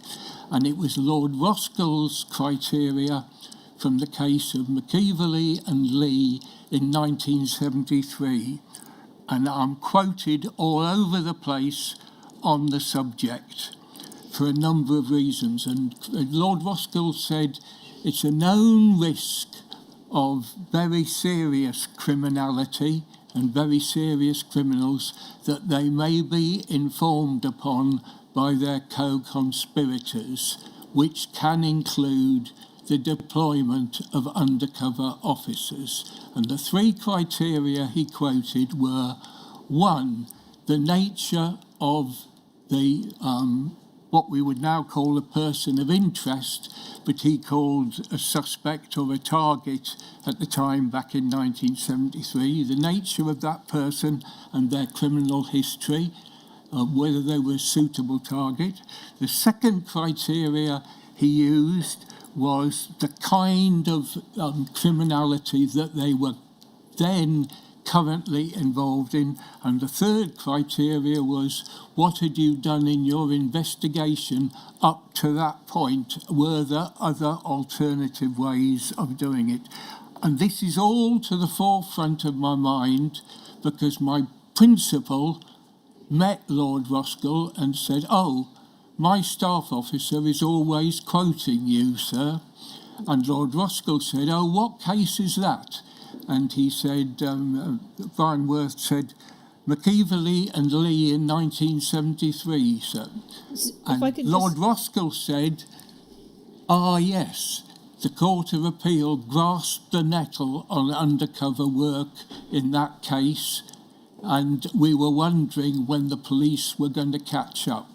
And I always thought that was important. Now, that would be the criteria I would deploy to say whether that was a suitable case for the deployment of such a person. And those criteria do not apply, do they, in relation to Movement for Justice? No, perfectly lawful participation in there is Lawrence. nothing that I would have deployed an undercover officer or asked for it to be deployed on this case. And there is nothing in anything I've ever seen in respect of the Lawrences for such a deployment as we're discussing here. That is not to say that there weren't criteria to deploy such officers in an investigation into the murder. Thank you. Had HN81 been compromised at the time, or had it been known that an undercover police officer was being used for these purposes, it would have considerably set back police and community relations, wouldn't it? Yes, well, it would be hard to make them any worse than they were at the time. Yes, thank you. Over the page to the top of the next page, please.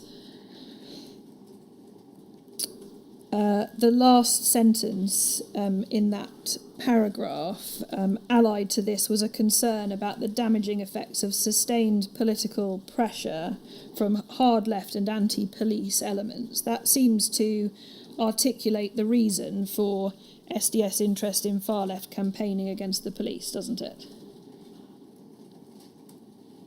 Yes, sir. But you're asking me to give you an opinion on what the Home Office was sensitive about. I've got enough difficulty trying to explain to you what the Metropolitan Police were doing, let alone trying to explain to you what the Home Office were up to here. Yes, thank you.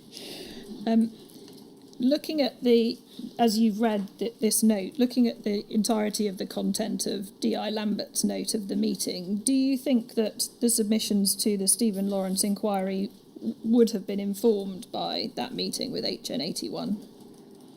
Well, no, my perception of it is very different to that of Paul Condon. I don't think we got any insight at all because of what I explained to you earlier about Meltdown Sunday.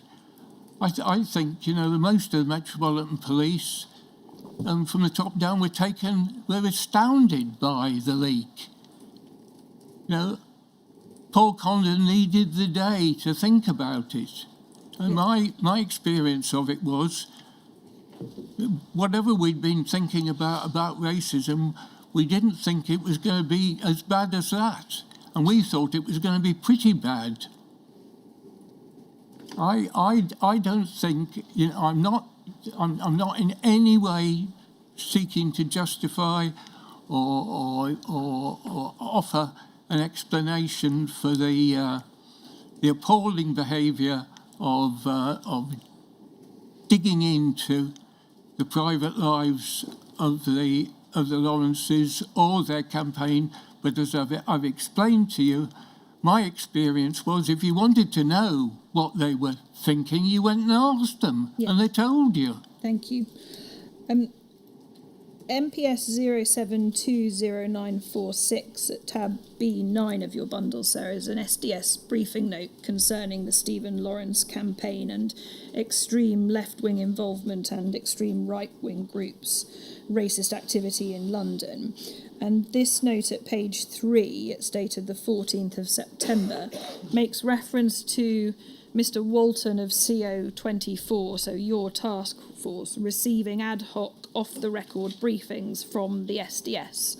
And a similar sentiment is reflected by D.I. Lambert at page 9.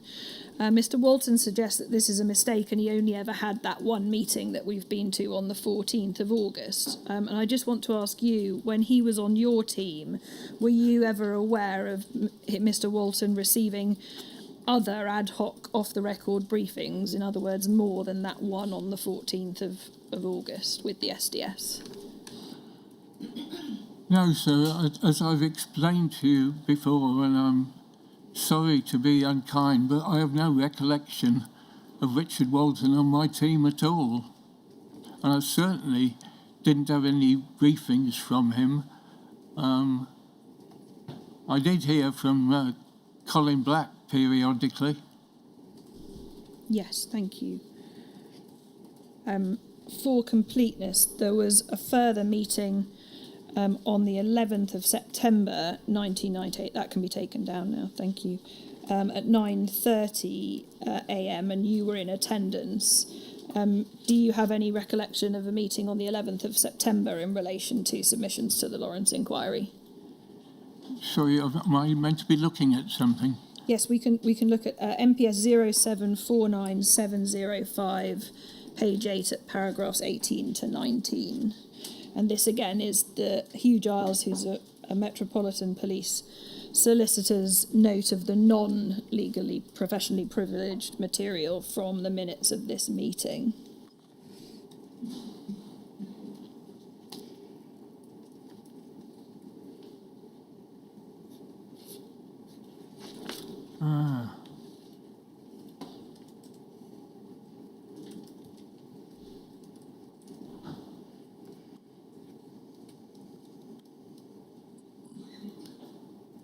Yes.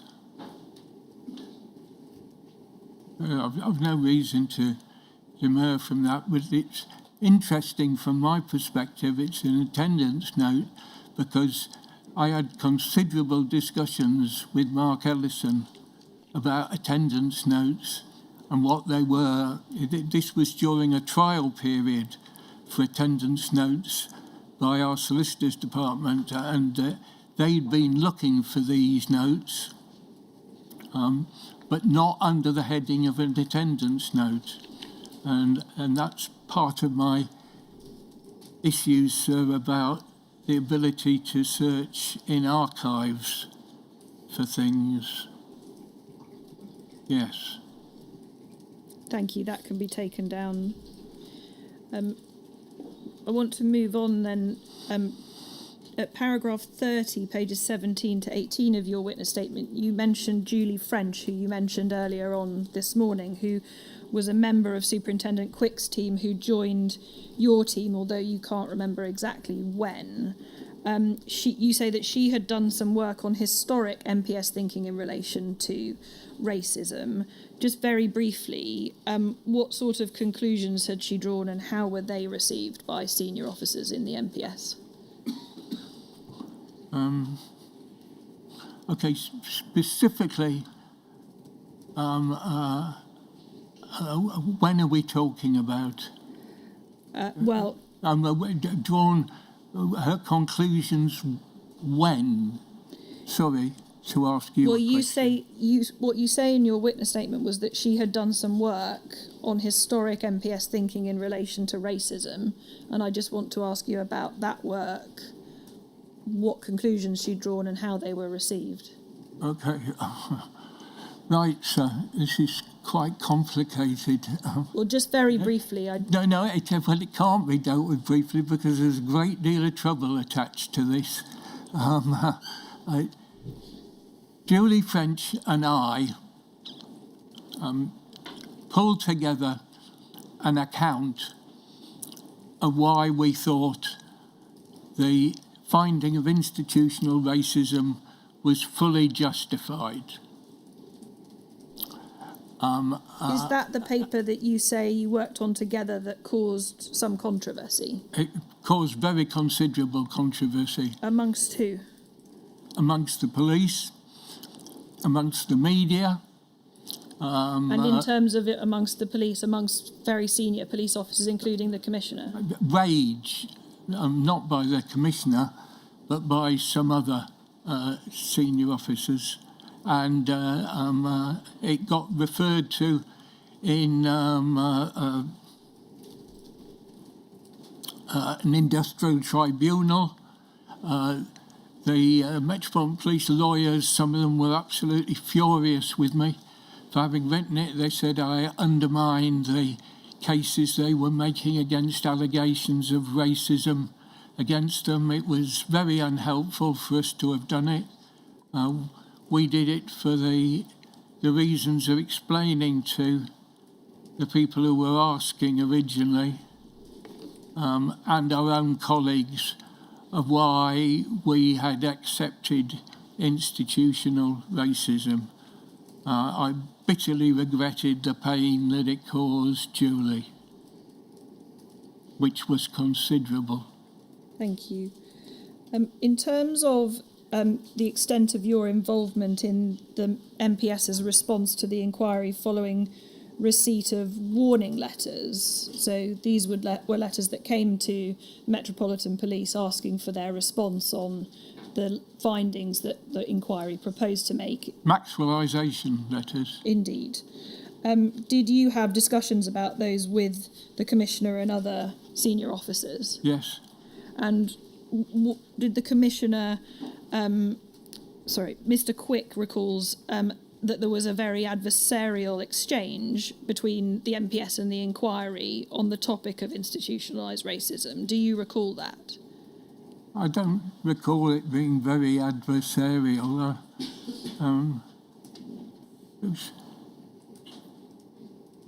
There was some ebb and flow over those issues and over the impact on individual officers.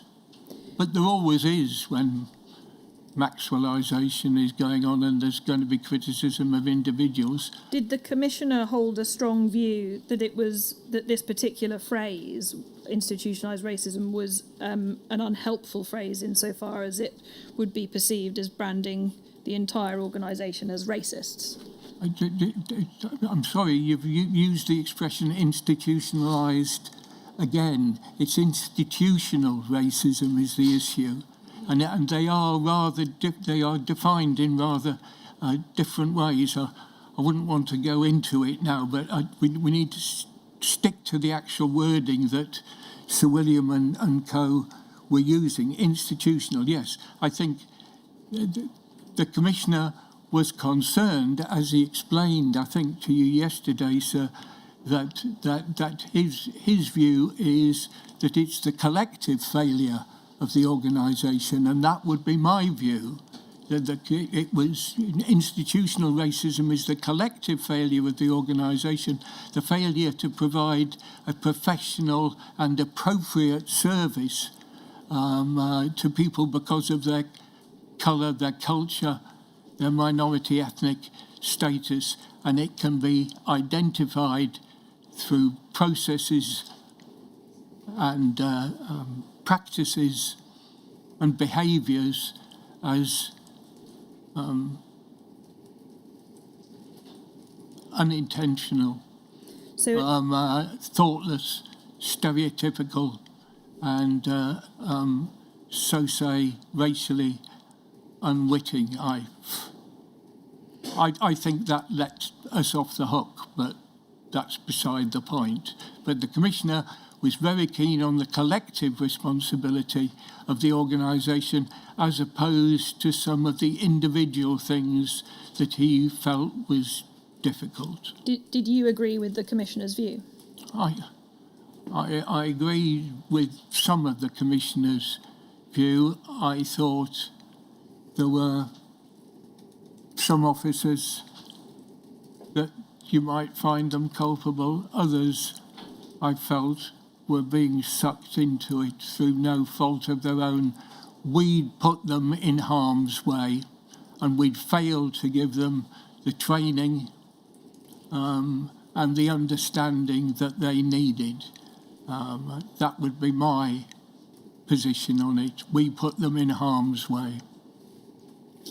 Thank you. I'd like to move on then, please, to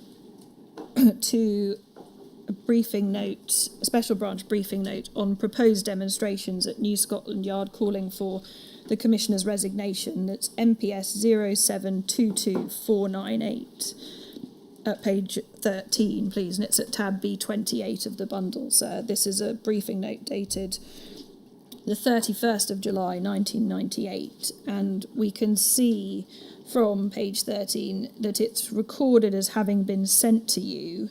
And I think you, in your witness statement at paragraph 66A, pages 47 to 48, accept that you may have seen it in the paperwork that you worked through in your first week on the task force, so at a very early stage. In relation to Suresh Grover and the Southall Monitoring Group, which came to be known as the Monitoring Group, your view was that they were not a threat to public order, is that right? Absolutely. And we know that the Monitoring Group was heavily involved in the official Lawrence family campaign, wasn't it? Indeed, paragraph 4 at page 16 of this note records that it was. Well, I must say that I hadn't registered that they were heavily involved in the Lawrence family campaign. I've got no reason to deny that that's not true. I just wasn't very conscious of it. My first consciousness of Suresh Grover and the monitoring group was after seeing him and Mrs. Reel at the Ealing meeting of the Stephen Lawrence inquiry.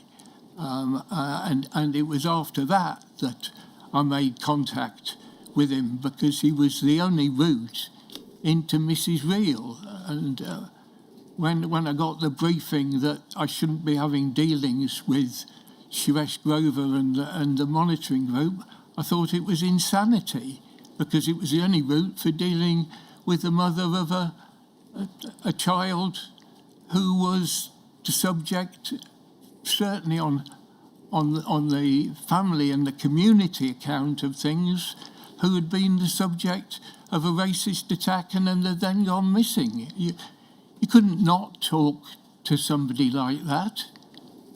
It was fundamental to our task. Yes, thank you. We can take that down now, thank you. Can we look then at the correspondence file, between your task force CO24 and the Metropolitan Police Special Branch? It's MPS 0722486. Now, in your statement at paragraph 36, page 20, you say that you received information on racially motivated crime through the route established by Special Branch, and that this was one of a number of avenues by which you received intelligence to understand the landscape of racial attitudes and racial crime in the MPS area in order to inform policing responses. So what you were referring to there, and what we see here as the file, front page, cover page, is a formal communication route up specifically to feed intelligence to the task force from Special Branch, which would have included the SDS. Is that right? Yes, although I have no knowledge that it's specific, what was specifically coming from what I now know to be the SDS, yes. Thank you. At paragraph 37B at page 21 of your statement, you say that you considered that it was appropriate for the task force to know anything that Special Branch was receiving about racist hate crime, and in particular the activities of violent people or groups, and that you considered therefore that this route of communication was appropriate at the time. Is that right? Yes, subject to the proviso I put in earlier that you have to have an assessment process of what you're receiving and what its relevance is to what your current tasks are. And that brings us to something else, which is my understanding of what we were receiving was that it would be subject to what are the GCHQ rules for the movement of intelligence, which is, so do you need to know something for the purposes of fulfilling the tasks that you have in hand? So if it was, it would be assessed to see if it was relevant to the tasks we had in hand. If it was relevant, then it would either come to me or it would go to some other part of the evolving world that we were involved in. We were by then involved in. And generally speaking, what did you see was, in terms of information or intelligence, was likely to come from Special Branch in particular that would be of value to your team in terms of tackling racial crime and investigating racial crime better in the future? Extreme right wing. That's what I was after. The extreme right wing. Thank you. Sir, I'm not finished with this document, but I have a fair number of questions left, and I note the time. Would it be appropriate time to have a short break? Certainly. I think you'd like 15 minutes, would you not? Thank you, sir. Yes, of course.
Thank you, sir. If we could look at then again, please, MPS 0722486 at page 2, please. This is the correspondence file that I referred you to just before the break. If we turn over the page to page 3, please, and minute 1. This shows Ops Commander Colin Black opening the file, and it shows at the top of the page there the purpose: to record MPSB policy relating to the provision of intelligence and information to CO24 by special branch, and to hold copies of all intelligence reports and briefing notes so provided. It may be, continues towards the end, it may be that in due course information relating to race crime of interest to this branch will be provided by CO24 to us. It too should be placed on this file. Just in relation to the opening of this file in September, do you know what, if any, role the meeting Mr. Walton had with HN81 on the 14th of August had? Did that meeting precipitate the opening of this file, do you think? I don't know.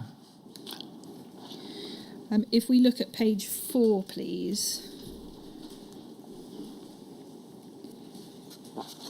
Minute 3 is a minute, again, from Colin Black, dated the 26th of September 1998, and he indicates that he would wish to see a flow of suitable material and both tactical intelligence about the Lawrence inquiry and broader work on race crime. Do your answers so far to my questions before the break mean that you didn't think it was helpful for your team or desirable for your team to be receiving tactical intelligence around the Lawrence inquiry through this correspondence route?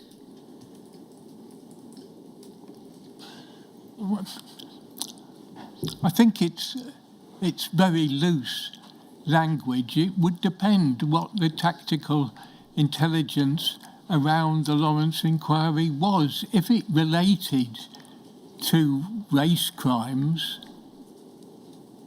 if that's what it was about, then it could be extremely relevant to us. If it was tittle-tattle of the type you're describing, or their matters regarding their strategy or the legal advice that they were giving, then no, it wasn't relevant to us. But on that wording, I can see that there are possibilities that there was stuff that might be of relevance to us, particularly when you get witnesses of the calibre of Ben Bowling and Simon Holdaway and people who had very deep knowledge of violent racism. So the intelligence it would have been helpful for your team to receive from your point of view through this correspondence route related to specific intelligence about race crime or other evidence about matters which would help inform your policies that were going to look at changing the way that race crime was investigated in the future? Yes, and the intelligence-led approach, these were specialist intelligence officers who were tasked with collecting the very kind of information that we thought would be relevant to our work. It's that sort of information that was going into the inquiry. And so certainly not information or intelligence about the Lawrence family campaign or their strategy in relation to the inquiry or anything personal about them as a family? No, sir. That would not be what we would be looking for. Because the stated aim of your task force, we perhaps don't need it up on screen, but it's, sir, for your reference, MPS 0722486 at page 141, so another part of this document. The stated aim was to ensure that racial and violent crime is recognised, investigated thoroughly to agreed quality standards, and reviewed objectively to enable lessons to be learned. Is that right? Yes, that was part of the original terms of reference that led to our action plan. But I have said repeatedly, sir, that it evolved over time and it expanded. The task expanded exponentially. But even to that expanded task or expanded No, yes, remit, yes. that type of information wasn't of help to you. You're absolutely right, yes. Could we look at page 152 of this document, please?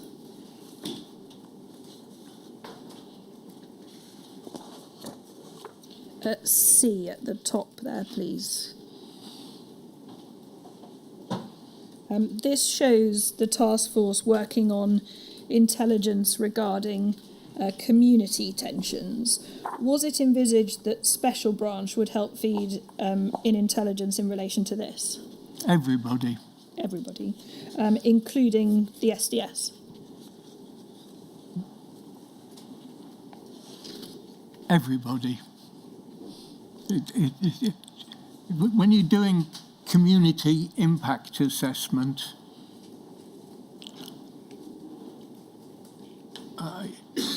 you want everybody to contribute, inside and outside the police. And I'm pleased to see the community intelligence system appearing there, because that was one of my dream goals, that we would manage to get to an intelligence system that was community friendly. There'd been a previous report, which I wasn't involved in to the extent of preparing the report. Mr. O'Connor had done that with a team, although I was the subject of some of the material in it. And I had been developing that thought for some considerable time, that a dream goal was to have a community-friendly intelligence system. That was a matter of some controversy within the Metropolitan Police.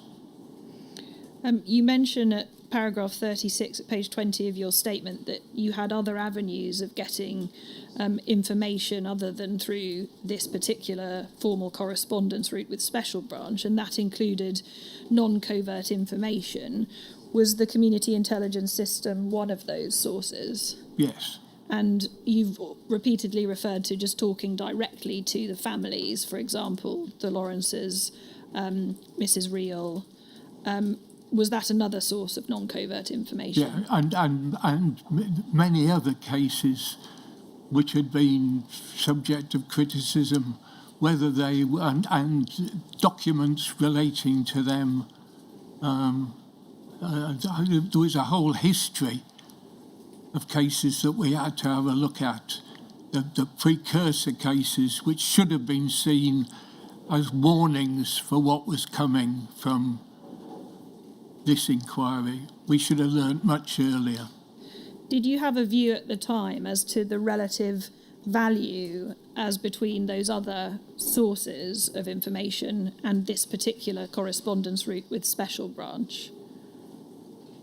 I was very hopeful that I'd get the kind of service from Special Branch that I'd seen in the work that we'd done in counter-terrorism together. But did you, in fact, in your view? Yes and no. Yes, in the case of some very clever and thoughtful ideas from Special Branch officers, and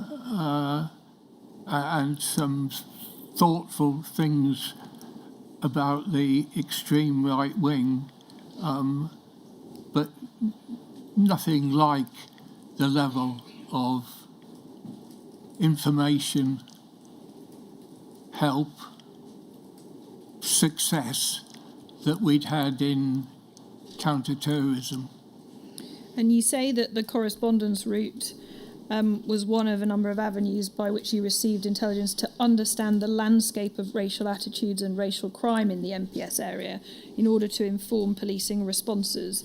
What did you mean by understanding the landscape of racial attitudes and racial crime in that sense? Is that what you've just described, that you expected to receive particular information? It was a spectrum from extreme violent racism, Combat 18, BNP, through to nasty next door neighbours. Yes, thank you. What kind of information were you receiving from Area Liaison? Specifically, there's reference to gaining specific and positive information as to community rebuilding. Some of them very, very good, very thoughtful, very knowledgeable, very helpful, very in tune with what we were trying to do, through to not very much. I suppose it depended on the characters involved and what the local environment was like, sir. And in terms of the task force making efforts to engage directly with the black community and draw understanding from relationships, what exactly were you doing in that regard? Well, I suppose the formal end of it was the independent advisory groups, which were beginning to appear, specifically tasked around race and particular crimes that were beginning to come our way.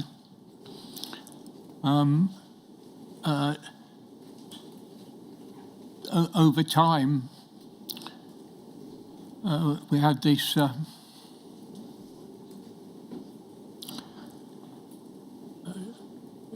relates to the Home Secretary's action plan of community engagement and confidence. We started crisscrossing London, going to public meetings, when you build contacts then and there, and I'd make a habit of always going to the local station, getting one of the local officers to take me out, walk me round, talk to people, take my teams with me to the public meetings, get them to talk to people. It was so from inviting people in to going out. Thank you. And approaching people. It was a big project. It was well designed by a couple of women. One, Sarah Macaulay, outside, invented it, and Carol Buick inside implemented it. It was wearing. Thank you. Could we look at page 116 of this document, please? I want to look at a special branch note dated the 22nd of December 1998, and it's from HN1593, who is the DCI in the SDS, to Detective Chief Superintendent Colin Black. And at the top there, it reads that I understand you requested from DI HN53 a summary of state of play of left-wing involvement in the Stephen Lawrence inquiry, and it attached a note which was said to have been compiled from a secret and reliable source which must be protected, and recorded that a similar intelligence report had been sent to C Squad.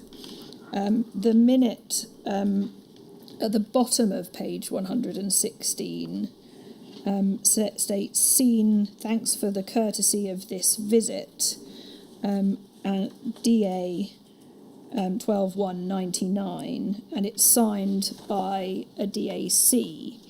And above, it's the Colin Black records, if you agree, I shall so likewise with Mr. Grieve, in other words, share the note with you. And at the top, Colin Black records, upon return, I shall arrange for Mr. Grieve to be briefed. Do you think then that this note at the bottom by a DAC is your note and signed by you?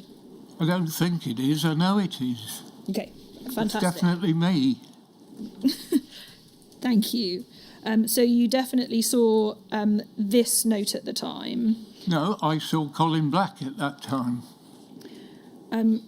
So he would briefed you in person at a meeting? Yes, you've got this document attached to a much bigger document, but if you notice, it's one at the top, so it's been it is another document that's been copied or attached onto this bigger document, but I'm not demurring that it was probably all together. But yes, I saw Colin Black on the 12th of January 1999 when he briefed me at length. And did you also see, it's page 117, the note that the summary of the state of play of left-wing activities relating to the Lawrence inquiry, which is referred to on page 116 in the minutes? Or was it just an oral briefing? I noticed that that's 1A. If that's 1A it is 1A. To the previous document, then I must have had it in my hands, whether I read it or not, or whether Colin discussed it at length with me. But I remember that meeting because it was about largely about Suresh Grover, and we disagreed on the subject. Yes. Robustly. At the time? At the time. In that meeting? Yes. And so he would have understood that you did not consider reporting on Suresh Grover and the monitoring group to be helpful to your task force? I not only didn't think it was unhelpful, I thought it was absolute rubbish to suggest that I shouldn't be meeting Suresh Grover or trying to talk to him, because he was the only route into Mrs. Reel. And it was inappropriate to be reporting upon him and the monitoring group? I think my position was it was a complete waste of time. I wanted the information that the monitoring group had. I wanted to understand their perspective on violent crime. I saw them for what they really were, an open source intelligence unit. I thought that the thought that Suresh Grover was some kind of problem for the state was nonsense. And so when you say you wanted to get information from Suresh Grover and the monitoring group, you wanted to do so directly and personally, overtly with him, not through as part of a democratic process. The minute certainly suggests that you saw this note because your own note says, "Seen, thanks for the courtesy of this visit." Do you think you did likely read it at the time? Do you think You did likely read it at the time? I honestly don't know. I could well have done, but it's totally irrelevant to what I was up to. Would you have understood at the time that the source of this intelligence would have been the SDS, given that the memo itself references the SDS? It was being requested from DIHN53, who was the DI in the SDS, and having been compiled from a secret and reliable source? I don't think, sir, that I'd have been thinking like that. Do you accept it now? I don't recall knowing that the SDS was the descriptor for the unit that I knew that existed in some form. and it certainly wouldn't have been made plain. Other paperwork shows how protective they were of the existence of this kind of work. So I don't think Colin Black for one moment would have come to me and said, you know, this is coming from undercover officers at the edge of stuff like that. Looking at it, to me, it could come from any one of a number of ways of collecting intelligence. I've asked myself since, you know, should you have thought about this, whether these were undercover officers being put in harm's way to collect this sort of information? I don't think it ever occurred to me. You certainly considered that the intelligence on Suresh Grover and the monitoring project wasn't relevant to your work coming to you in this way. Was this disseminated further by your task force? I don't think so. Would you have... You said that you raised in the meeting directly with Chief Superintendent Black that this wasn't helpful for you to receive. Did you give any sort of did you take any formal action in relation to trying to ensure that this type of information wasn't coming to you through undercover sources or secret and reliable sources in the future? Oh, well, I didn't agree with you that I knew that it was coming from an undercover source. I was more concerned about that they were off on some unhelpful frolic of their own in respect of Suresh. This wasn't helpful to what we were trying to do, which was to get the information from these kind of groups about what they knew about violent racism and the history of it. These were very thoughtful people who knew a lot about things that we ought to understand. And so, do you think that the collateral intrusion inevitably involved in undercover officer reporting upon these groups on the periphery of the Lawrence family campaign was unjustified? They would have to justify the criteria that I explained to you earlier this morning, sir. Which they don't, of Machiavelli and Lee, and it doesn't. Thank you.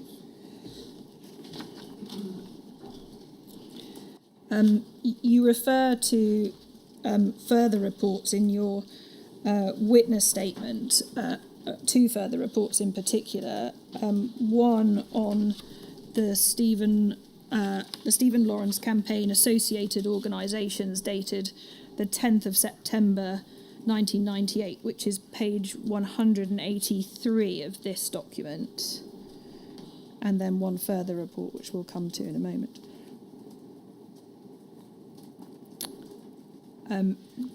This document you accept in your witness statement at paragraph 67 to 68. You accept that there was more collateral intrusion in relation to Stephen Lawrence's family than you realised at the time, and you said that reviewing this in isolation, you say you were horrified that something was not done to curb the level of collateral reporting extending to the private lives of Doreen and Neville Lawrence. Do you stand by that view now? I do. Strongly. Before we come on further to this particular note, I just want to go briefly to another report. It's at MPS 0722498, pages 14 to 17. It's at tab B28 of the bundle, sir.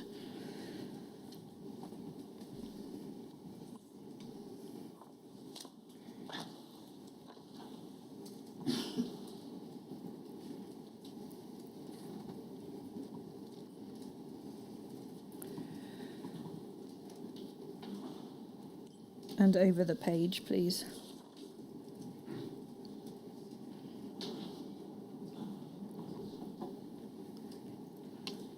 This is a briefing note about the proposed demonstrations at New Scotland Yard calling for the Commissioner's resignation, and it refers to the Newham monitoring project and the Southall monitoring project being heavily involved in the Lawrence family campaign, and that the two organisations must be seen to be abiding with the wishes of the family. And you've noted at paragraph 66A of your witness statement that this appears to have been sent to you. We can see from page 13.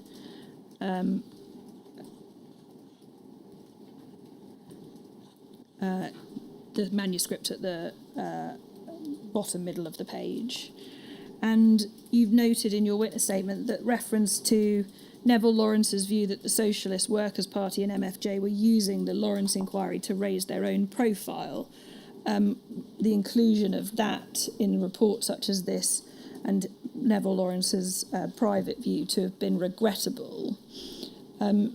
You've talked about challenging the reporting or the monitoring of Suresh Grover and the monitoring group. Did you challenge this type of reporting on the Lawrence family campaign at the time, given that this was sent to you? No.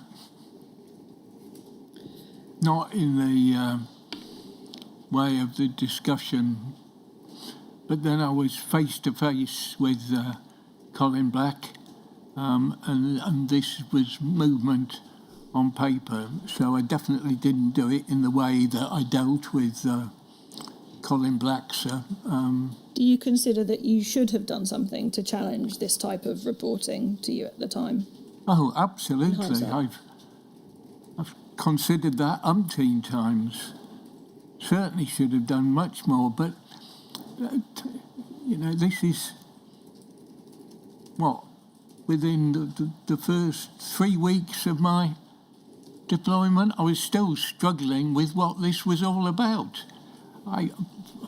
Yes, it was about racism, but I wasn't actually thinking about their methods of reporting at the time. Later, yes, of course I did, but and we put things in place to try and change all that. But no, it's a justifiable criticism. I didn't do enough to challenge it at the time. You're quite right. Had you considered it necessary to challenge it and had done so at the time, would you have informed the Lawrences about this type of reporting and your views on it? Given you were in contact with them during the course of part 2 of the Stephen Lawrence inquiry? Well, that is an allegation that was made about me by some of my colleagues later, that I would go and tell the Lawrences. It would depend on the context, and it would depend on what outcome it could have sought. With what I know of Neville Lawrence now, I possibly could have discussed it with him. Depend whether it was secret, whether it would disclose any secrets. I was also subject to the Official Secrets Act. I suppose people could make a case that it would be disloyal. I didn't do it at the time. I've thought about it a lot since. Can we look again then, please, go back to MPS 0722486 at page 183, please. This is the note that is dated the 10th of September 1998 and is on the Stephen Lawrence Campaign Associated Organisations. And we know that HN81's intelligence reporting was the likely source of some of the information in this note, including the reference in the document to the Lawrences having separated.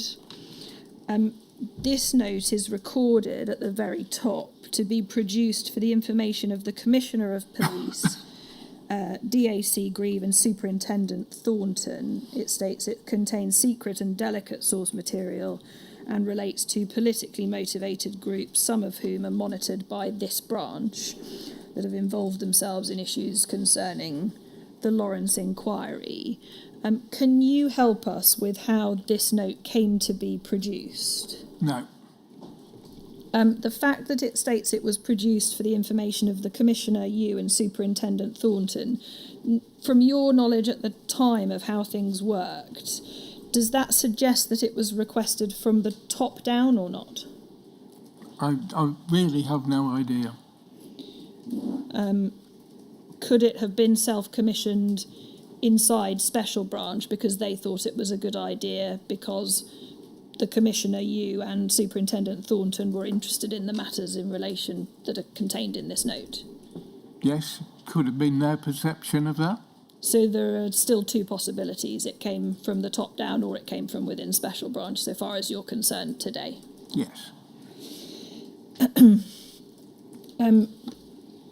Do you recall receiving and reading this note? No.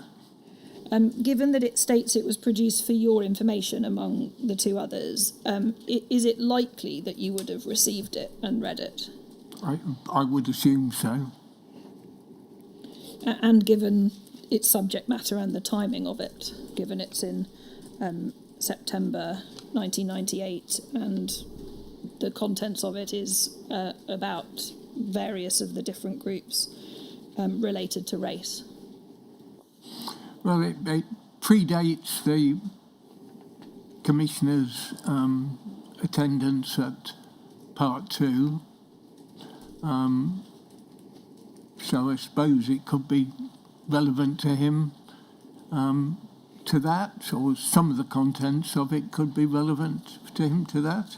I suppose I was due to go to the Part 2 with him, so I suppose it could be relevant to knowing what groups were associated with it in a general sense. But I certainly don't think I asked for it in any shape or form. Thank you. If we look at the introduction then that's on the screen just now, it's on page 183. This is quite a wide-ranging introduction, isn't it? It touches on disorder, but also politics, and also on some of the groups of interest to Special Branch, and also ranges more widely to refer to others, including perfectly ordinary members of the public who were enraged by events. Do you agree? Yes. And was that because the Stephen Lawrence inquiry and its consequences for the police were considerable and of, therefore, significant interest to the Metropolitan Police Service in their own right? Yes. And if we go down to the next section on the Lawrence Family Campaign Group, please. It starts off by referring to one of the Lawrence's closest advisors, the spokesman of the campaign, Mr. Grover, and sets out some background information about him, doesn't it? Yes. And the last paragraph on page 183 says that the Lawrence Family Campaign Group has on the surface remained independent of extremist groups. Is that an example of a kind of critical racist innuendo? In other words, that they were seen as being incapable of remaining independent because they're black? Yes. Essentially a racist assumption that they're gullible and can't look after themselves. Yes. If we go over to the top of the page at page 184, there's some more information on Mr. Grover. And if we go to the next paragraph, there's information about the Justice for Ricky Real campaign and Mr. Grover's support for that. And then there's some coverage on Mr. Khan, the Lawrence's solicitor. Do you see that? Yes. Top two paragraphs. First of all, it's self-evident, isn't it, that the fact that Mr. Khan was a solicitor does not inhibit reporting on him in this report? I have nothing but respect for Mr. Khan. I took part in a documentary about him which commended his activities.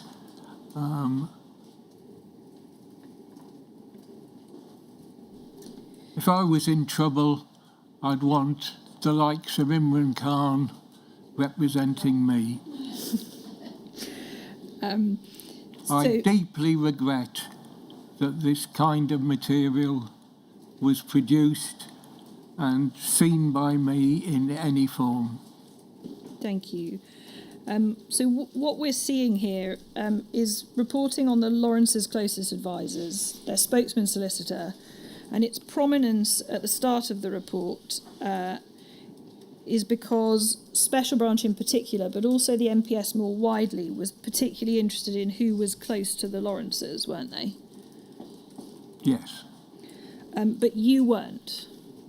I what? You weren't interested in who was close to the Lawrences in the same way in your role on the task force. I was interested in the sense that, you know, if Dr. Lawrence introduces me to somebody, I take considerable note of it. In that sense, yes. If it's in the sense of intruding in his private life, then certainly not. Thank you. There was no suggestion that you were aware of at the time that either Mr. Grover or Mr. Khan sought to promote disorder, was there? Quite the opposite. Could we look at paragraph 3, please? This is a section on the Lawrences themselves.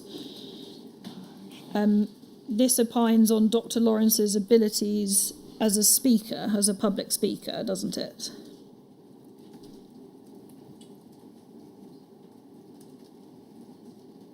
Sorry, I've got a screen up about the Socialist Worker Party, So not about... Page 184, the third paragraph.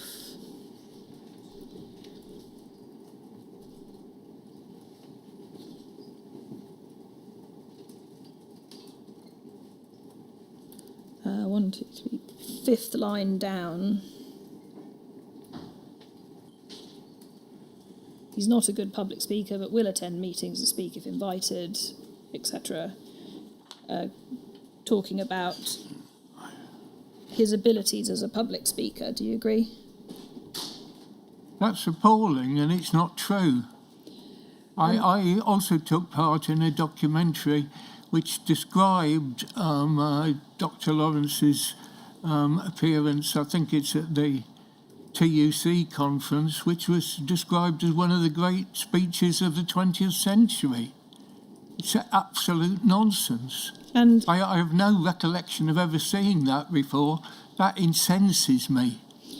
the relevance to Special Branch is likely to have been that his ability to advance the cause of the Stephen Lawrence campaign, isn't it?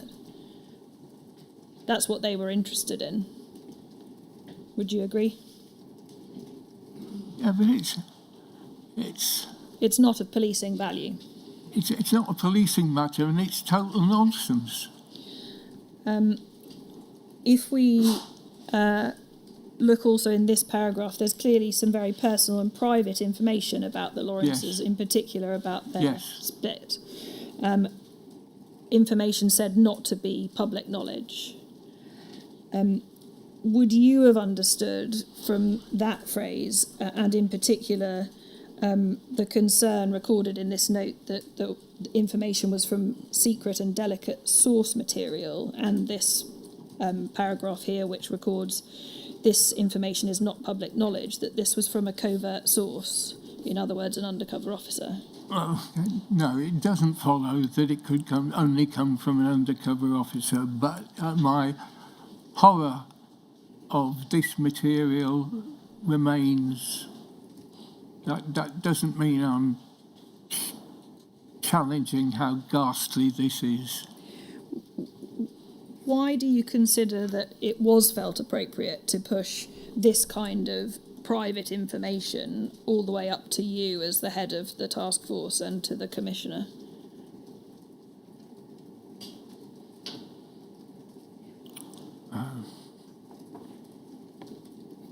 Well, so my reading of police history would be that this fits in very well with previous ways of behaving that go back decades. It was about power. It's just something we should have got past long before. It's disgraceful. Thank you. If we go now to section 2 on pages 184 to 185, this is the section on movement for justice. And if we look at page 185, and right at the end of that section, we see the intelligence about movement for justice's role in the inquiry itself. Receiving that type of information, did you consider that it was inappropriate to have disseminated that from Special Branch up the chain to Superintendent Thornton, yourself and the Commissioner? Sorry, could you just repeat the question again? Yes, so this information is about movement for justice's perfectly lawful participation in the Stephen Lawrence public inquiry. Did you consider it appropriate that this type of information was being disseminated from Special Branch up to yourself, Superintendent Thornton, and the Commissioner?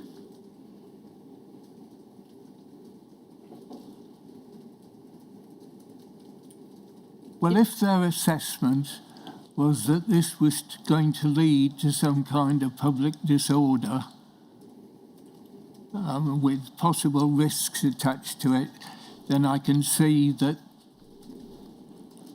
in general terms there might be grounds, but you'd have to do proper assessment on it. What was the context? What's the risk assessment? What's the administrator of the inquiry actually agreed to?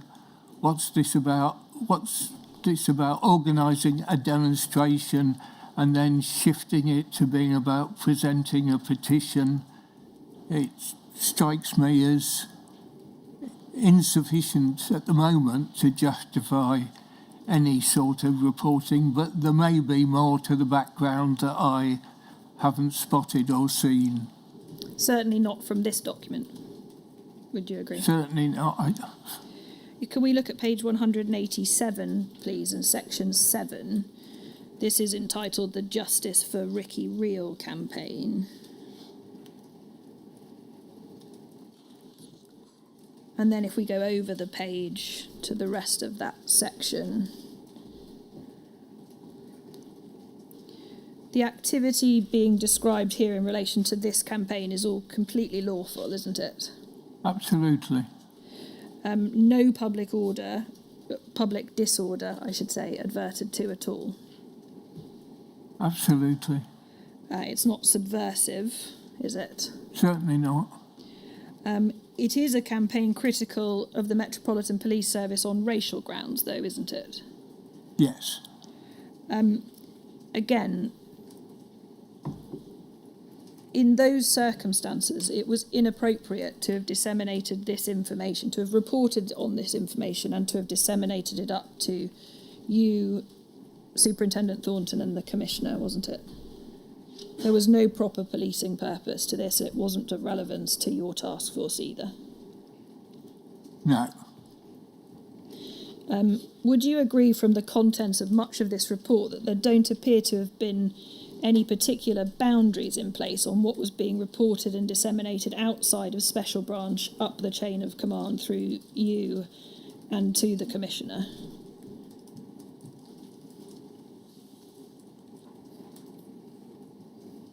Well, I'd go further than that. I'd say, reading around the bit that you've just picked out, if you look at the paragraph before, I'd say it was downright mischievous. Completely inappropriate. Read the paragraph. Sorry, sir. The paragraph above is about Searchlight magazine and a man I would identify as one of my friends, Jerry Gable, deceased now.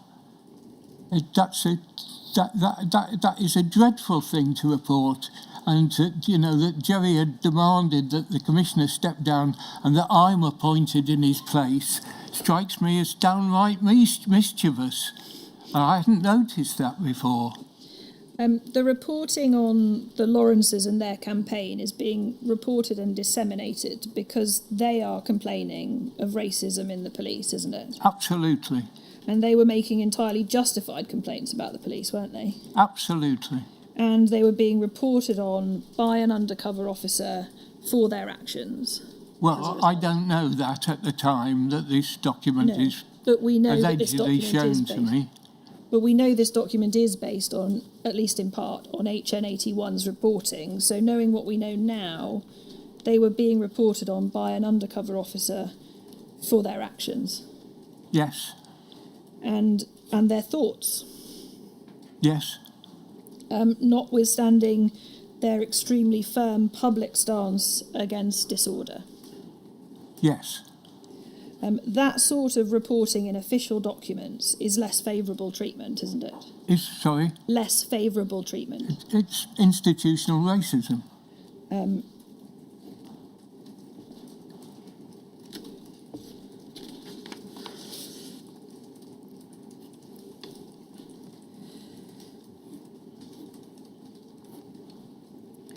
And the same applies in relation to those other Black and Asian justice campaigns, to take an example, Mrs. Reel's campaign, doesn't it? Absolutely. Page 188 at the conclusion, please. The last paragraph, the beginning sentence, first sentence reads, "The inquiry has politicised sections of the Black community." Again, this analysis contains a familiar deflection in the MPS's response here, doesn't it? As was seen in the reaction to the Stephen Lawrence inquiry, in that it's calling the inquiry as being the one that caused the problems and not the police that caused the problem with the Black community. Do you agree? Yes. And that was a view aired by senior management around this time, so far as you were aware, wasn't it? Some Senior management. But it wasn't your view. Sorry? It wasn't your view at the time, or No, now. sir. Certainly wasn't my view. This is an appalling piece of very poor analysis, and it's an example of institutional racism. Thank you. Sir, I note the time. Would that be a good time to break for lunch? Yes. Can we resume at 2 rather than 5 past, please? Is that all right with you? Yes, sir, certainly. I'm at your disposal. The intention is to conclude your evidence by 3 o'clock prompt. Thank you, sir. To do that, will be necessary that any Rule 10 questions are put to you before 1:15. And is there to be any re-examination on what you've heard so far? So yes, there's one point that Mr. Grieve, I know he wanted to mention that he hasn't covered yet. Right. It may be that he covers it this afternoon, but if not, there'll be that to cover. Fine. Then could you mention that point, please, and by arrangement between you, I'll talk to Mr. come to the right Thank conclusion. You, sir. Yes. Thank Good. you, sir. 2 o'clock.